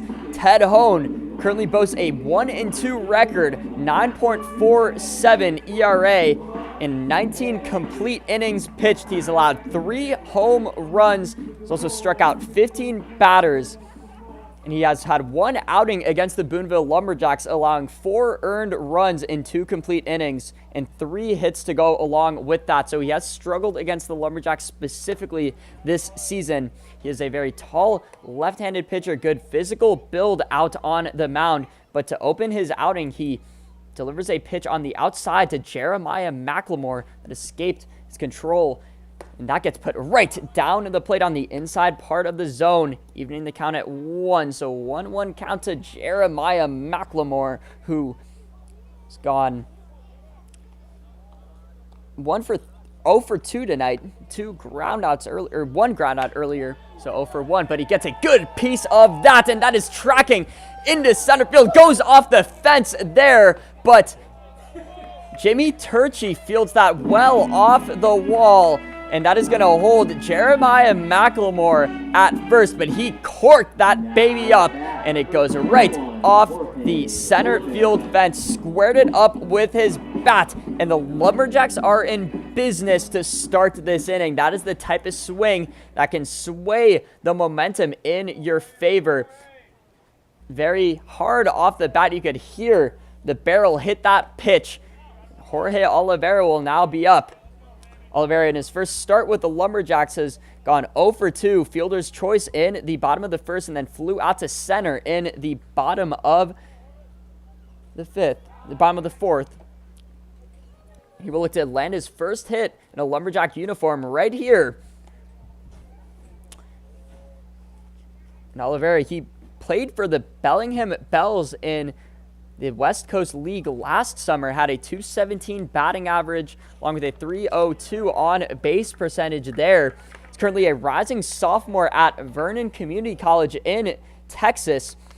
Completely dominated at the plate there. .350 batting average along with a .600 slugging percentage with 10 home runs and 11 doubles. And that is going to get past the catcher there to advance. Jeremiah McLemore on a wild pitch. Caught Oliveira off guard there, but now he has a runner in scoring position to drive in his first run of the season. He is also a very tall figure, listed at 6'4", 205 pounds, very well built. He's a hitter. And you saw that with the power he displayed during his first collegiate season. And he's going to walk here, gets on base for the first time of his campaign with the Boonville Lumberjacks. Now Devin Moran will come up to the plate, and Ted Hone is quickly got himself into a hole in the first inning of his outing. This is where the Lumberjacks can take advantage of a weaker pitcher on the mound and cut into this lead or even take it. Devin Moran has singled and walked in his first two at-bats of the night. Hone going to step off the mound, and that is going to get past Wally Rodriguez there. Goes into center field and will advance both Oliveira and McLemore. So two runners in scoring position now. All it takes is one swing of the bat to plate them both. Moran will look to stamp his impact on this game against Hone.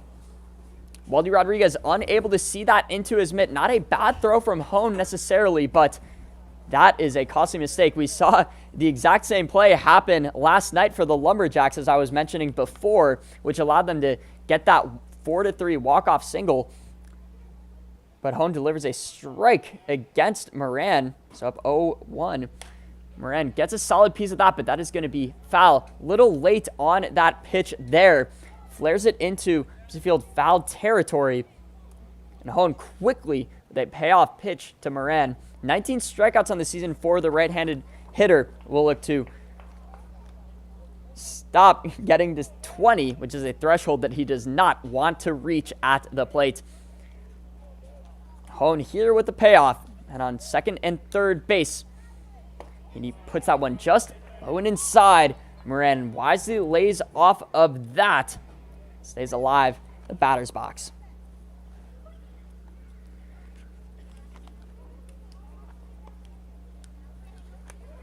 And with the 1-2 count here, he puts that one right past Moran. 20th strikeout on the season for the outfielder. That is a very clutch strikeout from the left-handed pitcher. Able to get his first out of his outing. And that'll bring up Sebastian Burgos to the plate. Reached first on a single in his last at-bat. And the Lumberjacks cannot afford to spoil another opportunity to plate some runs. They left two men on base in the last inning, have potentially the opportunity to leave two more on base here, but all we'll take is a sacrifice hit here from Sebastian Burgos, and that is fired over to Xavier Smith. That's going to be called foul on that. Looked like Xavier Smith may have gotten that in fair territory, but the umpire buds in and calls it a foul ball. So a quick 0-1 count to Burgos. One out. Men still trapped on second and third.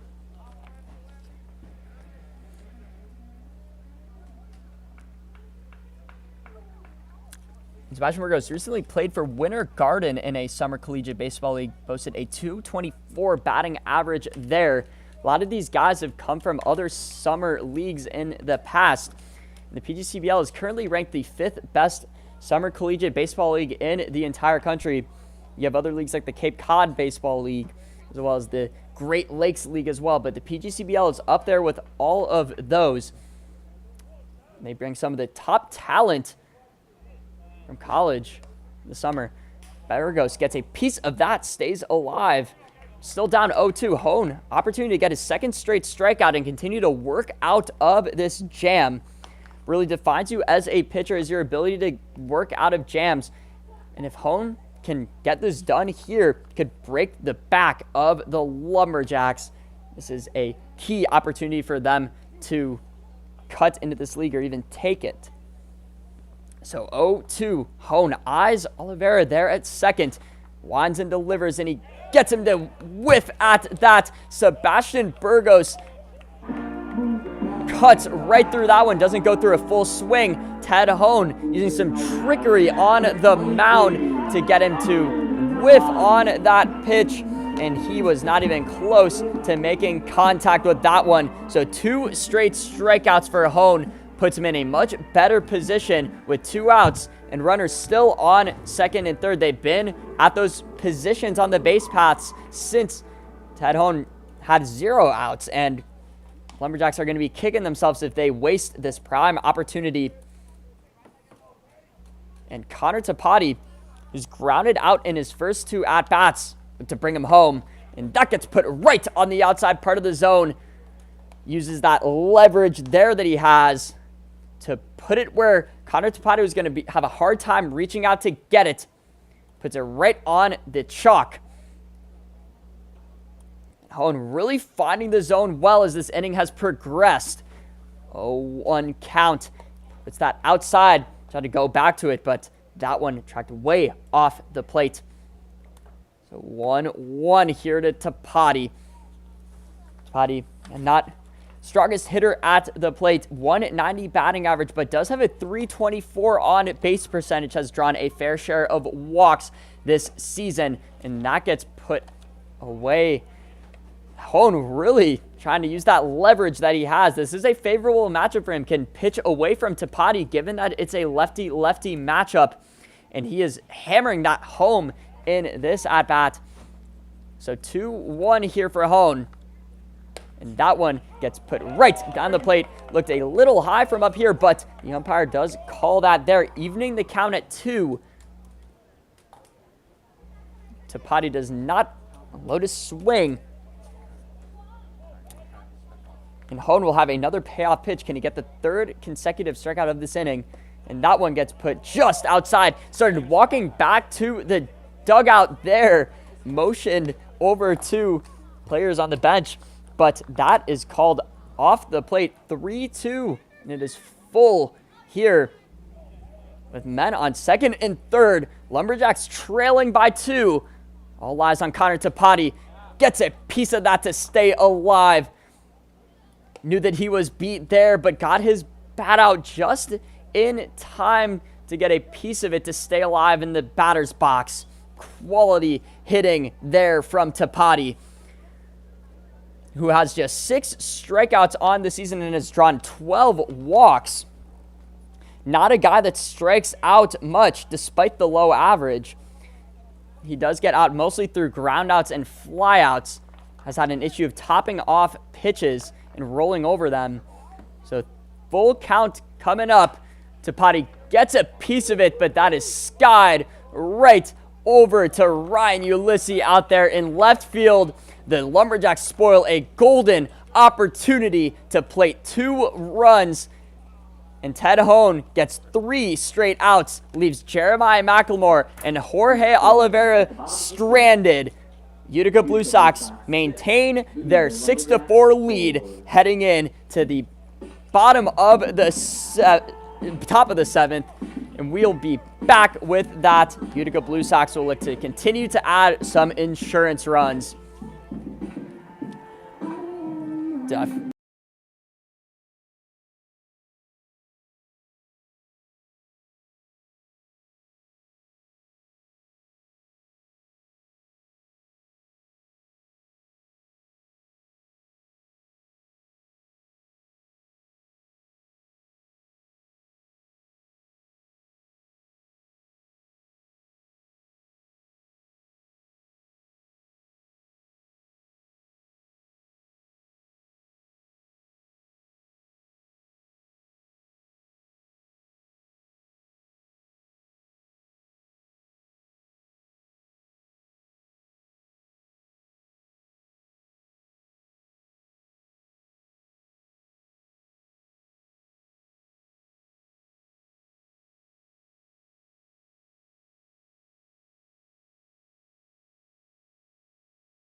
And we're back here in the top of the 7th.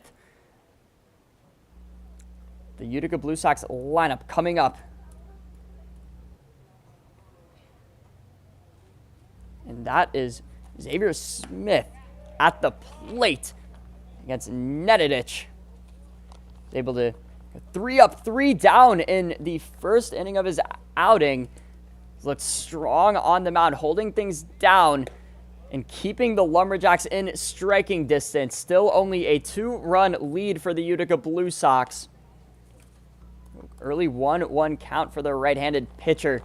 Sets, winds, and delivers. Xavier Smith corks that one up, and that is going to fall right in front of Jorge Oliveira out in left field. Xavier Smith read that pitch well off the arm of Nedidich, and he lands a single that he really barreled up. That opens the inning strong here for the Utica Blue Sox. Ryan Ulysses will now step up in the 4-hole spot, cleanup hitter for the Utica Blue Sox, and he takes a first pitch ball there to open the count. So 1-0 here to Ulysses, who doubled in the top of the 3rd. A fielder's choice to end the top of the 4th. He also singled in the top of the 1st. So the teeth of this Utica Blue Sox lineup giving the Lumberjacks pitching staff some trouble. But Nedidich able to get that one past Ulysses there. And he goes back to his fastball directly, challenges him with it. Says, you can't catch up to it. And he gets it past him for the 2nd consecutive time. So payoff pitch coming up for Nedidich. The payoff delivery here. Looks back to check on Xavier Smith. And that one gets put right in the low outside corner of the zone. Gets Ulysses to look through that. Very important first out of the inning there with Xavier Smith idling on first. That'll bring up Matt Colella to the plate.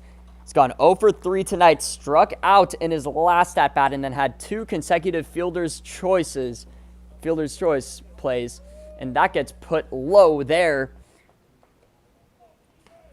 Nedidich really using that fastball, represent the majority of his pitches tonight. The 1-0 delivery here, he puts that one low in the dirt. He did go to an off-speed there, tried to get Colella to chase, but Colella, very disciplined hitter in the batter's box for the Blue Sox. He has just 9 strikeouts compared to 15 walks on the season. That is how you can tell a player is very disciplined at the plate. And Colella has been one of the most reliable options for this Blue Sox team. And Nedidich with the 2-0. Colella puts that into play right at Andy Perez, turns it to second. Sebastian Burgos fires it over to first, but not in time. That is the 3rd fielder's choice tonight for Matt Colella. He has been grounding out the ball at will, but it's just going to be the 2nd out. The Lumberjacks nearly turned 2 there, but Sebastian Burgos is unable to fire that in time. Colella does have a decent bit of speed, but still, Lumberjacks have gotten 2 outs in this inning. And we'll look to get the 3rd with Vincent Cowdrey, the plate. Reach on an error by Andy Perez in his last at-bat, but cuts right through a fastball from Nedidich to open the count. A bit behind on it. 0-1 here for Nedidich, getting ahead early in the count. The secret to success on the mound, and he continues to do that. That one just got outside. Evens the count at 1 for Cowdrey.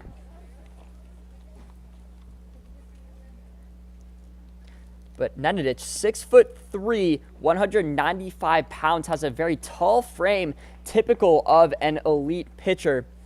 Last collegiate season, he had a 4.20 ERA, 4-2 record, and 55 strikeouts in 60 complete innings. He does have a very high strikeout clip, and that is where he gets most of his production on the mound. Use an off-speed pitch there to try and switch things up on Cowdrey and payoff situation, but he does get a piece of that. So 1-2 here to the right-handed hitter. Nenadich will look to get his third strikeout of the night against Vincent Cowdery, and he gets it past him there. Challenged him with that fastball, and he says Utica Blue Sox cannot catch up to it, relies on it to get out of another inning. Nenadich is dealing on the mound for the Lumberjacks, and their lineup will come up next, looking to cut into this lead and tie it, or even take the lead from the Blue Sox. We will be back with that. Get your tickets out.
And we're back here in the bottom of the seventh.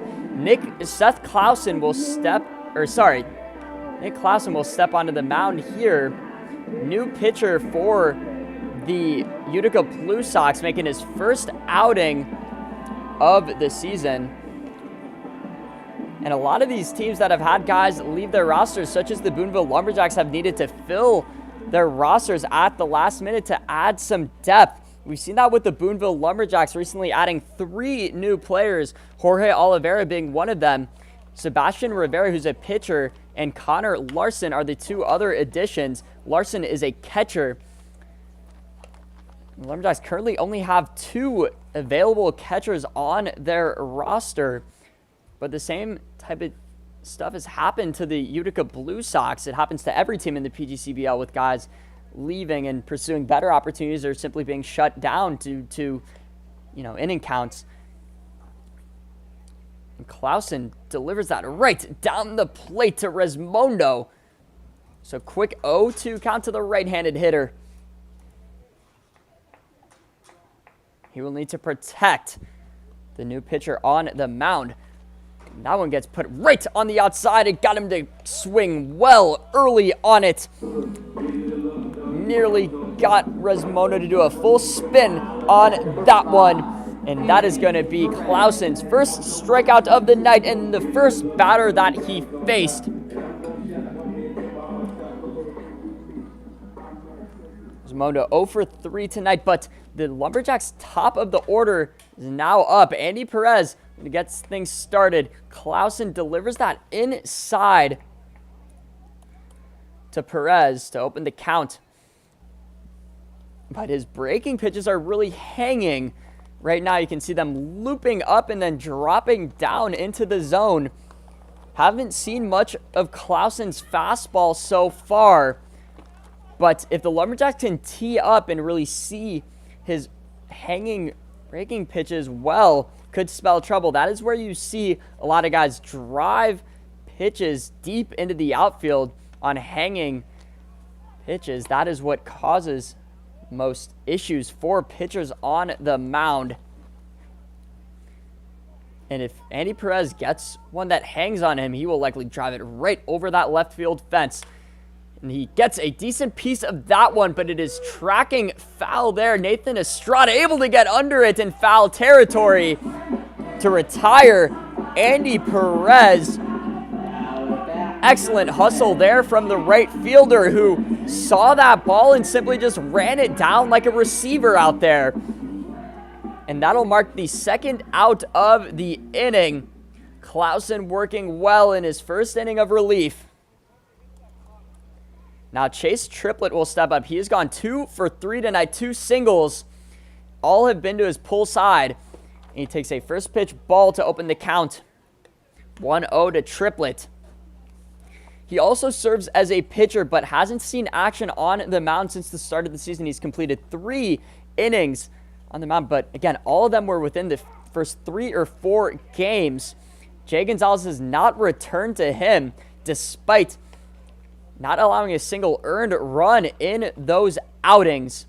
But too valuable of a hitter in the box have seen him work up to the 3-hole spot. Started lower in the order, but has proven to everyone that he is a competent hitter in this order. And Sean Sousa bobbles it, but tosses it right over to Clausen for the 3rd out of the inning. That was a hard hit grounder there from Triplett, but the Lumberjacks have been blanked for past 4 innings despite a hot offensive start. Not been able to get things clicking as this contest has progressed. Clausen goes 3 up, 3 down in his first inning of relief. We'll be back with the Blue Sox lineup after this.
And we're back here in the top of the 8th. Anthony Schatz comes in to relieve Peter Nenadich, who got through 2 scoreless innings. Initial reliever that Jay Gonzalez relied on after Peyton Holkhalter made the start for the Lumberjacks. But Anthony Schatz, 1-0 record this season in 24 and a third inning pitched, 20 strikeouts, has boasted a 7.40 strikeout per 9 clip. He also has a 1.77 whip, 5.55 ERA, and has committed 21 walks. So he's lost control of the zone at times. That has been his main ailment on the mound, but has high strikeout potential and is a valuable southpaw arm for this Lumberjacks pitching staff. But he puts 2 straight balls outside against Max Beresford at the plate. Got a single in his last at-bat in the top of the 5th. Prior to that, he had a ground out and a fly out. Anthony Schatz winds and delivers here and puts it just low there. Went to his fastball on that one. Anthony Schatz, rising sophomore at Polk State. He's the number 28th ranked left-handed pitcher in Florida. He's from Winter Haven, which is the same area that Mason Rismondo is from. Puts that right on the inside for a strike. But he really has a high leg kick that initiates his delivery and allows him to get downfield, or down to the mound, to the plate, and that is going to be chopped right to Sebastian Burgos. He's going to need to work quickly here, and he fires it over to Carter McKay. Gets Megs Beresford out just in the nick of time. Smart play there from Burgos, who took his time fielding the ball, knew that he had excellent throwing strength to get that in time, and relied on that to fire it into Carter McKay before Beresford could reach the bag. That is quality fielding from the second baseman. And that is going to bring up Sean Sousa. Step up to the plate. He's gone 0 for 2 tonight, but drives that into left field. Jorge Oliveira able to track under it. It was cutting a little bit to that left field side toward the foul line, but Jorge Oliveira able to make a great adjustment out there to get the second out of the inning. And Schatz looking poised on the mound out there. 2 quick outs for the southpaw. And that is going to bring up Waldy Rodriguez. 2 outs and no men on. This has quickly become a duel between both of these bullpens. Haven't scored a run since the top of the 4th inning, which is when the Utica Blue Sox took the lead off a 2-out rally with Peyton Holkhalter on the mound that was really driven by 3 Lumberjack errors. And that one on the inside says he didn't go on that. Checked up his swing. But Waldy Rodriguez has gone 1 for 2 tonight. Fielder's choice in his last at bat to end the inning. Then had a single in the top of the 4th, which actually initiated that 2-out rally. If it wasn't for Waldy Rodriguez, they wouldn't have even been able to plate those runs. But Schatz delivers one right down the plate to Rodriguez. 2-1 here, 2 outs, no men on. Schatz looking to deal. So here's the delivery, and he puts that one in the dirt there. Saw that loss of control that has plagued Schatz this season. See if he can regain it here with the hitter's count to Rodriguez. And Schatz, 90-mile-per-hour fastball, mid-70s curveball, slider, and changeup. His curveball has a very slurvy shape to it, which gets hitters to swing out in front of it. And that one gets put right down the left field line, and that gets thrown right to Carter McKay. Nice play out there from Andy Perez. Stopped that from getting into left field. Reacted very quickly out there. Gloved it and fired it over to McKay to get Rodriguez out for the 3rd out of the inning. So 3 up, 3 down, 4 shots. And we will be back with the bottom of the 8th. Lumberjacks down to their last 6 outs, and we'll need to get something going in their lineup. Now we're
And we are back here, bottom of the 8th. Angel Santiago, Carter McKay, Jeremiah McLemore due up 3 very powerful hitters that can change the game with just 1 swing of their at-bat. This is where you want them to be at the plate in high leverage situations, but they will be facing Clausen still on the mound.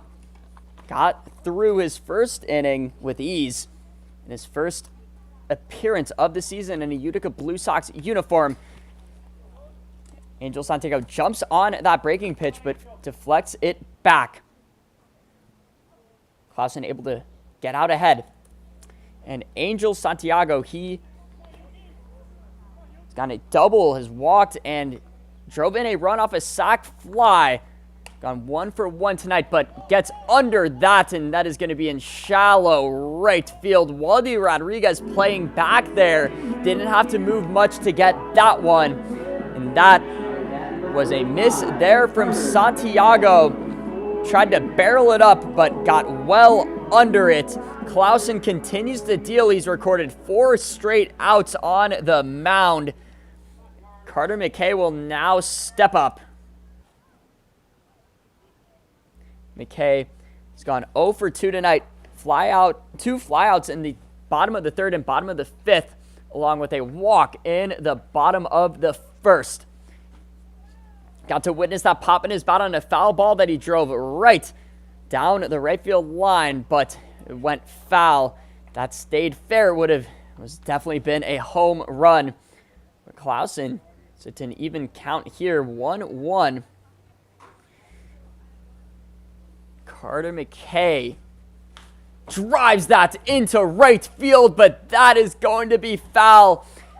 Same exact piece of contact that he had earlier in this contest that just got to the right side of the right field foul pole. It was just slightly early on that. See the damage that can be done to that hanging breaking pitch, and he flares that into opposite field. Very quality hitting from Carter McKay, who makes that adjustment. Knew that he was out ahead on that last pitch, stayed patient in the batter's box, and barreled it up for a single. That's all that he needed to keep this inning alive. So he will reach first in his first hit of the night. Bring up Jeremiah McLemore to the plate, who launched a single that deflected off the center field fence in his last at-bat, but Jamie Turchi did a great job of relaying that ball to keep McLemore at first base. McLemore will have something to work with here. Carter McKay able to get that single in the previous at-bat, but Clausen quickly up 0-2 to McLemore, who's been seeing the ball really well as of recent. Has seen that average climb since his return to the batting order. He's on a 4-game hitting streak, extended that to 5 tonight. Takes a ball there, so battling in the count against Clausen.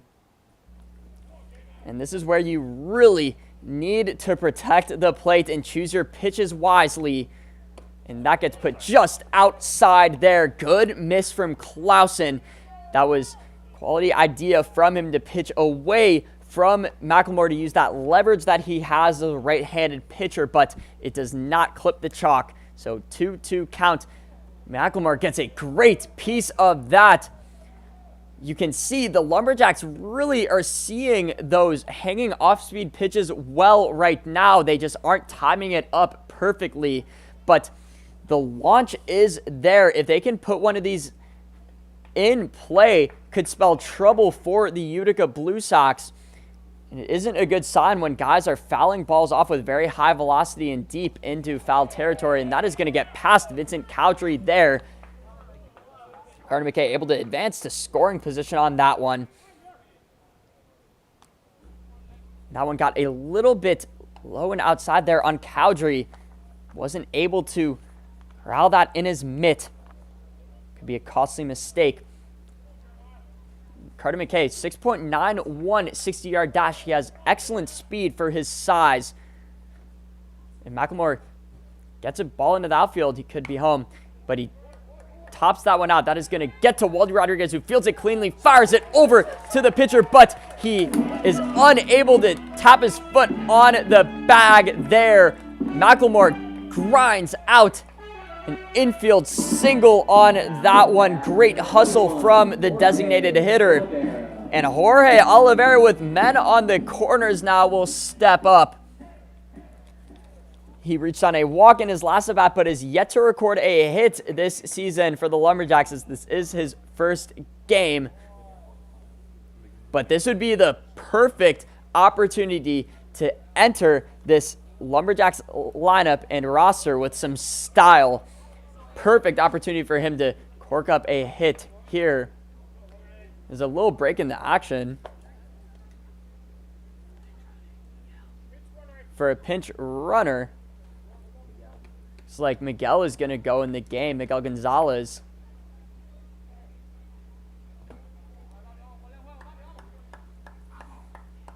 Or maybe not. And he's going to be in there at first base. Smart move there from Jay Gonzalez. Miguel Gonzalez is second on the team in steals with 8 on the season, has boasted excellent speed out there. And this essentially certain that he's going to attempt to steal a bag, given that there are base runners on the corners. Could spell trouble if the relay throw gets down to second base, which would allow Carter McKay to have a chance at taking home. Some cat and mouse here. This is a game. Baseball is simply a game of chess sometimes. There's a lot of strategy that goes into it. And so seeing that on display with Miguel Gonzalez pinch running for Jeremiah McLemore, that does take away the power that Jeremiah McLemore has at the plate. Miguel Gonzalez, much more of a contact hitter, and will replace him in the lineup as well. But Jay Gonzalez looking to get those runs back in this inning. Jorge Oliveira cranks that one, but it's going to be well foul. Jumped out ahead on another breaking pitch. Again, these guys are barreling up Clausen's breaking arsenal well, but they just aren't timing it up perfectly. So still 1-2 count here for Oliveira. Runner still on the corners. Clausen delivers that high there. Vincent Cadre gave it a look that he was going to relay it to first, but keeps the ball in his throwing hand. 2-2 count to Oliveira. But Clausen really does have to be careful with that breaking pitch. It is getting hammered right now. And you can see it from here. It's very loopy. And that one got Oliveira there. Xavier Smith is going to fire that to home, and he's going to be tagged out on that. Great play from Xavier Smith to get the lead runner out on that one. And that was a well drawn up pitch from Clausen. Awkward swing from Oliveira, who made weak contact with that. Did not see that well out of Clausen's hand. And that is going to be the second out of the inning for the Lumberjacks, of a fielder's choice from Oliveira.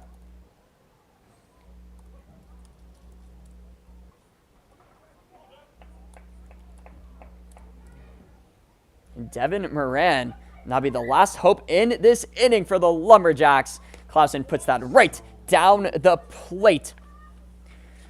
Went back to that breaking pitch there. And it takes a lot of time to get to the plate. I wonder why the Lumberjacks haven't been able to tee one up, because they have a lot of time to decide whether they want to barrel it up. But Devin Moran puts that down to Matt Colella, who flips it over to Waldy Rodriguez for the third out of the inning. Lumberjacks spoil another golden opportunity to plate some runs. Strand men on first and third base. Just one out. Jorge Oliveira and Devin Moran both ground into fielder's choices. And that will mark the end of the inning. Lumberjacks down to their last 3 outs. Haven't scored since the bottom of the third, and got 3 of their 4 runs in the bottom of the first. Have not seen them get hot as the game has gone on. They've cooled off significantly. We'll be back with the top of the 9th after this.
And we're back here in the top of the ninth. Sebastian Rivera waltzes up to the mound to make his first appearance of the season for the Lumberjacks. Jay Gonzalez just picked him up, was part of that 3-player package Lumberjacks just acquired. Added some valuable depth to the pitching staff, especially to the bullpen. Rivera is a rising sophomore at Monroe University in the Bronx. Last collegiate season, he had an 8.06 ERA, allowing a .311 opponent batting average, along with a 2-7 record across 44 and two-thirds innings pitched.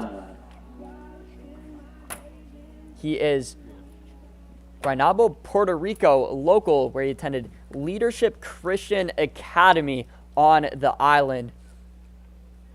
He had 2 outings where he pitched 2 innings without allowing a single hit. Those were his bright spots in his first collegiate season, and he fires that one right outside the plate for his first pitch as a Lumberjack.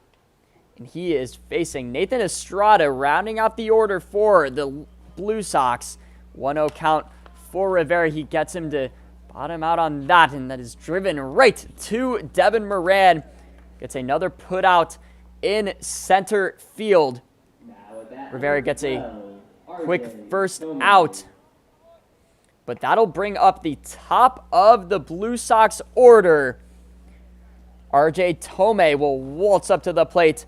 That leadoff home run in the top of the first, and then singled in the top of the fourth. Recently flew out to Sebastian Burgos at second. Rivera will face him for the first time. He pitches that one way outside. That bit of a wild pitch from the southpaw.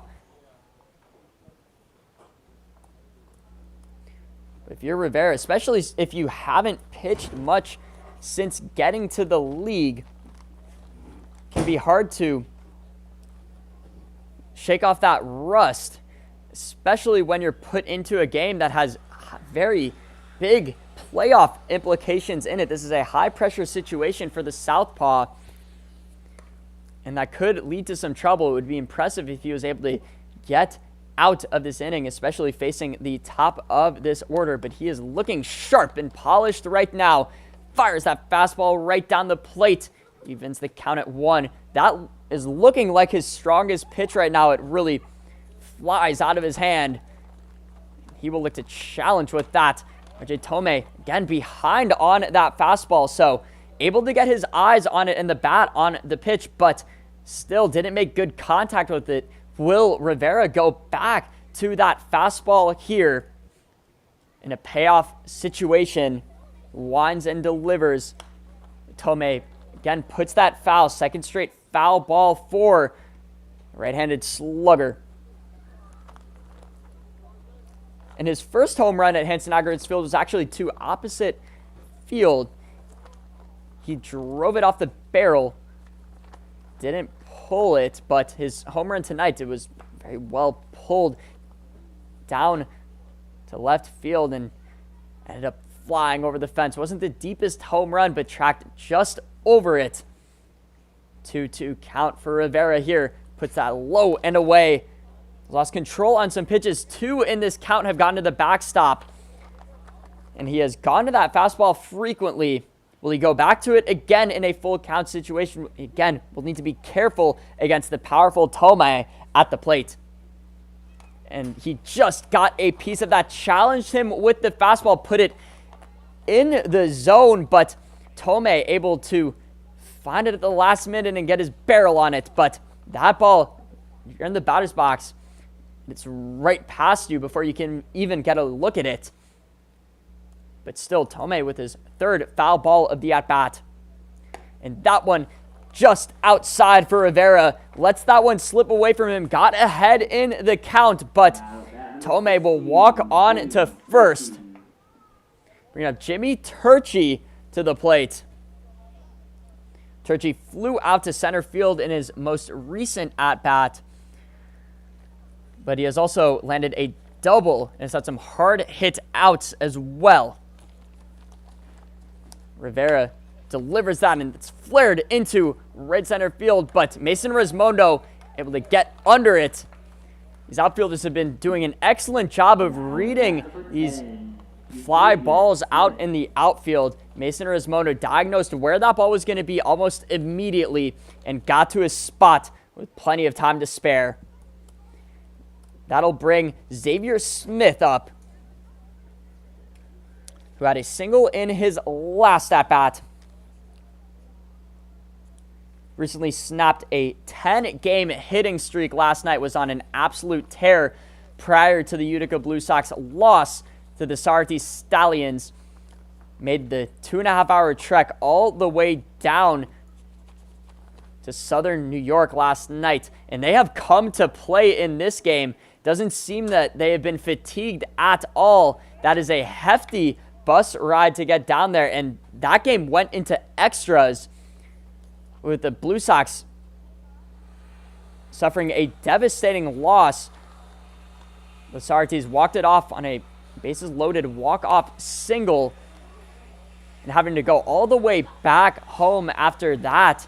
When you're vying for playoff position, they seemed ready for this game. This is seemingly a playoff game between both of these teams and have simply outmatched the Boonville Lumberjacks tonight. Been much more consistent at the plate and have had their scoring production be at a consistent clip throughout the first 4 innings.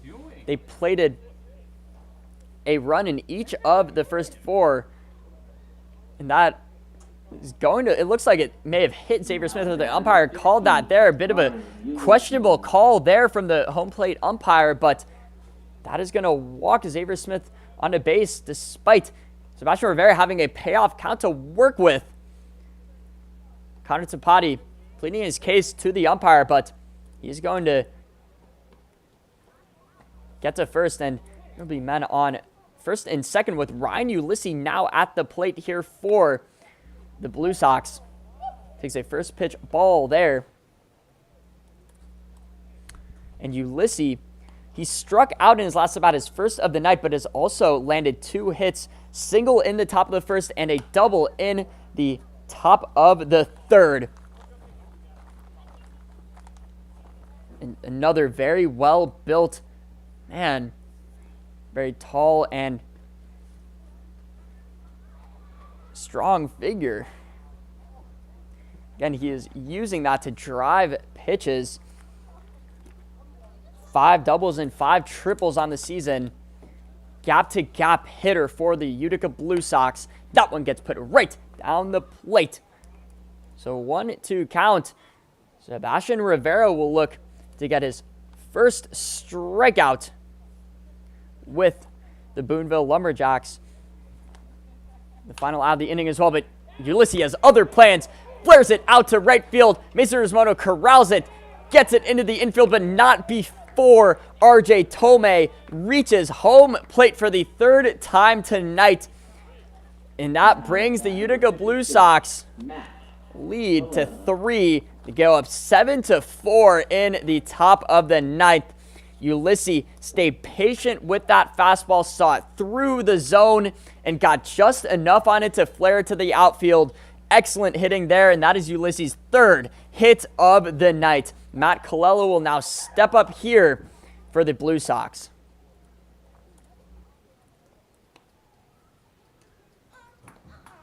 And Matt Colella has gone 0 for 4 tonight. 3 fielder's choices and a strikeout. Colella currently riding his 10-game hitting streak got snapped last night, similar to Xavier Smith.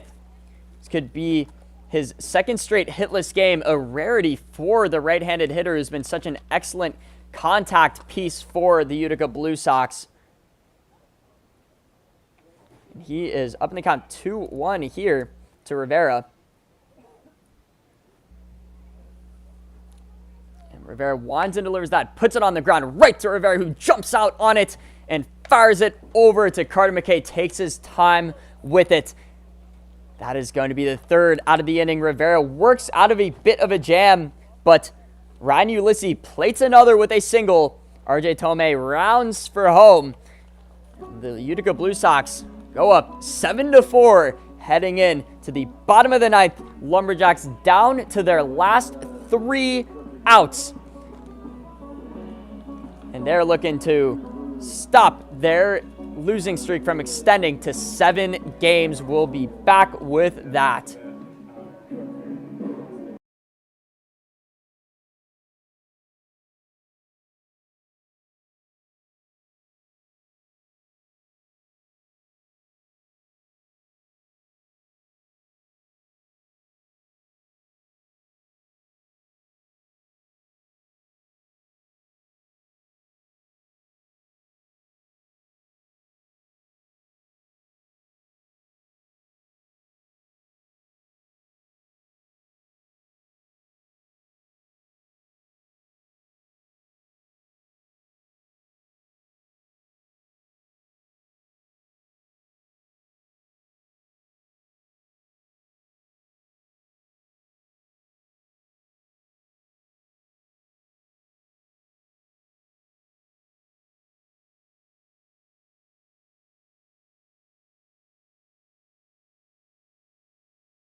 And we're back here in the bottom of the ninth. Lumberjacks down to their last chances. Bottom 3 guys in the order stepping up. Sebastian Burgos will try and open things up here for the Lumberjacks, and he will face Matthew Callahan on the mound, looking to close things down for the Utica Blue Sox.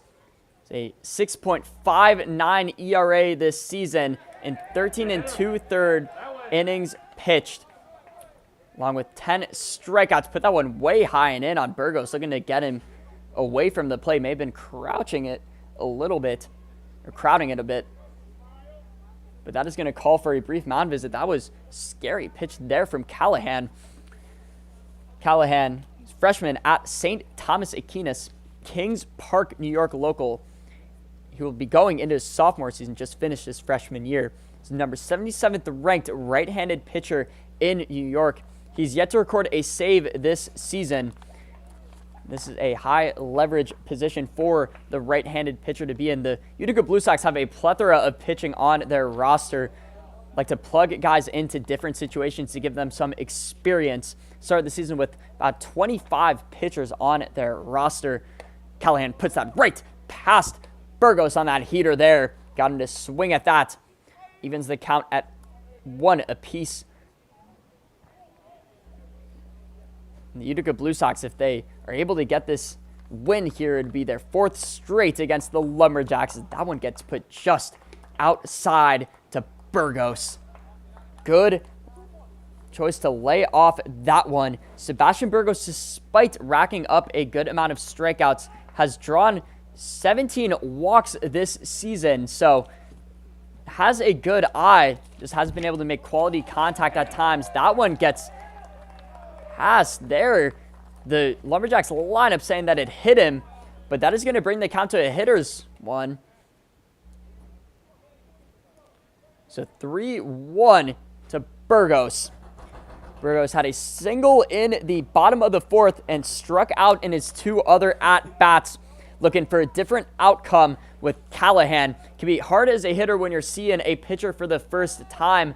Every pitcher has a different pitch style and delivers pitches slightly differently. And that one gets past Sebastian Burgos, spoils the hitter's count there. swings right through it, and Burgos just simply has not been able to turn his hands quick enough to get on top of these fastballs. That has been what has plagued him at the plate. Pitchers know that they can go to their heaters with him in the batter's box, and they get it past him again there. Callahan works out of a hitter's count, delivers 2 straight fastballs past Burgos, and that is his 3rd strikeout of the night. Bring up Connor Tapati to the plate. Lumberjacks now down to their last 2 outs, no men on, trailing 7-4. Connor Tapati gone 0 for 3 tonight, 2 groundouts and a flyout. Saw that opposite field hitting ability, flared one out to left field, but Ryan Ulysses was able to get under it. Connor Tapati just has not showcased much power in that bat, but again has such a great eye for the ball. Not a guy that is going to lay down and let a guy strike him out. Always battles in the batter's box and boasts that keen eye for pitches. So quick 2-0 here to Tapati, who's working this in his favor against Callahan. Connor Tapati can draw a walk here. Could start something special in the bottom of the 9th. Never put a comeback past the Lumberjacks. They have achieved quite a few this season. Callahan delivers that just outside, so he's going to have to work from behind in the count. Must needed strike here. Will Jay Gonzalez allow Connor Tapati to be aggressive at the plate here, given that this is in a dire position? Typically, hitters just don't swing at 3-0 counts, but this could be an exception for the left-handed hitter if he sees a good pitch. And he takes it smartly and will walk on to first. So the Lumberjacks have something brewing here. And Erwin Cabasa will step up to pinch hit for Mason Resmondo. Erwin Cabasa, been an excellent addition to this Lumberjacks lineup. 346 batting average, along with a 370 on-base percentage and 385 slugging percentage. He's had just 1 strikeout this season, and he had a 3-hit performance in Boonville's 12-7 loss to the Utica Blue Sox. He is looking to get something going here against Callahan. Callahan has not displayed great control of his fastball specifically. He will need to find the zone if the Utica Blue Sox are going to get out of this rivalry matchup with a win. And Cabasa is a guy that is going to put the ball in play. Utica Blue Sox field has to be ready for that. Callahan delivers his 5th straight ball there. That one just low. Went to a breaking pitch on that one. And that going to bring the count to 1-0 here. Good eye from Cabasa. Just completed his stint at Seminole State College, my apologies. And that one is going to be a wild pitch. Gets past Vincent Cowdrey there. Connor Tapati will reach second base standing up. Lumberjacks prime opportunity to plate another run and cut this lead to just 2. Cabasa has drawn 2 straight balls here. But Cabasa will be attending Texas Southern next season. He's played catcher and first base, but his hitting prowess is what Jay Gonzalez got him for. And he was also in the Valley Collegiate Baseball League earlier this summer for the Strasburg Express, who are actually one of the best teams in that league, one of the highest ranked in the standings as well. 294 batting average with them. He has showcased his talent at multiple different leagues, and that is going to get away from Callahan. 7th straight ball that he has delivered. He can just not find the zone out there. And you have to wonder when Doug Dillette is going to say enough is enough. This is a must-win game, especially for the Utica Blue Sox, who are trailing the Lumberjacks in the standings. This is such a crucial game for them to win. So 3-0 delivery, and that one is inside there. Callahan with 8 straight balls. He's able to strike out Burgos, but has simply just shied away from the zone. And that is going to bring up the top of the Lumberjacks batting order in the most opportune time. Andy Perez, who has gone 0 for 3 tonight, will look to change that. Jay Gonzalez walking up to the umpire now during this mound visit from the Utica Blue Sox pitching coach Luke Schultz. He's the member of the Utica College coaching staff. He's also joined by Mike Accioni, who's in his 9th season as a Blue Sox coach. But Doug Dillette has been able to field a very strong staff.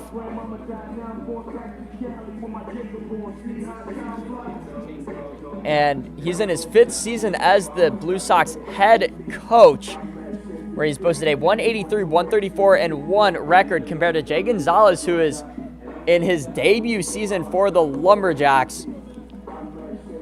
Gonzalez most notably served as a coach on the Phillies scout team. That's where he got a bunch of these guys on the roster, such as Andy Perez. You can see him wearing a Phillies helmet. That is because he actually played on that scout team. Other guys like Drew Turner and Colton Sampson were also on that team.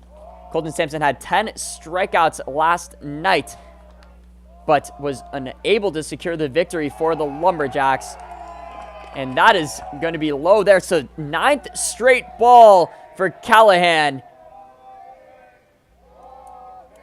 And this is quickly turning in to a threatening inning with Andy Perez, 4 home runs on the season at the plate. Could change the game with just 1 swing of his at-bat, and that gets down there for a strike. First in 9 pitches for Callahan.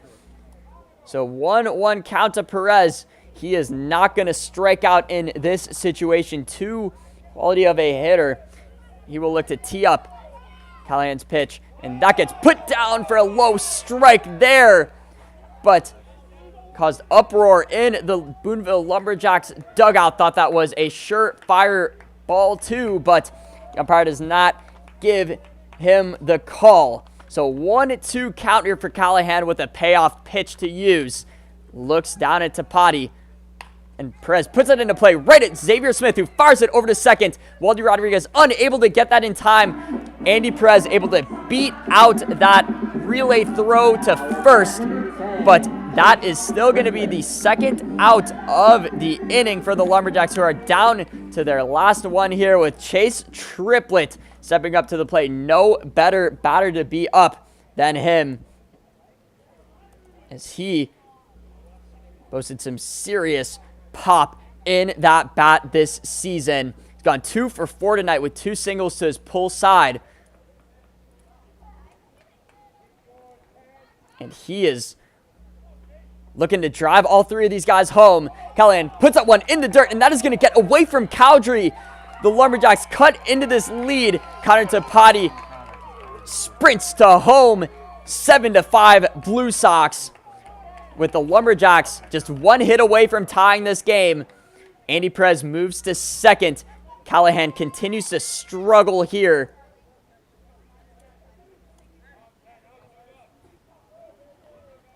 And wild pitch actually caused the walk-off loss for the Blue Sox last night. The Stallions are able to score off a wild pitch from the Blue Sox closer, which allowed them to eventually walk it off with a single. Could the same story be happening here tonight?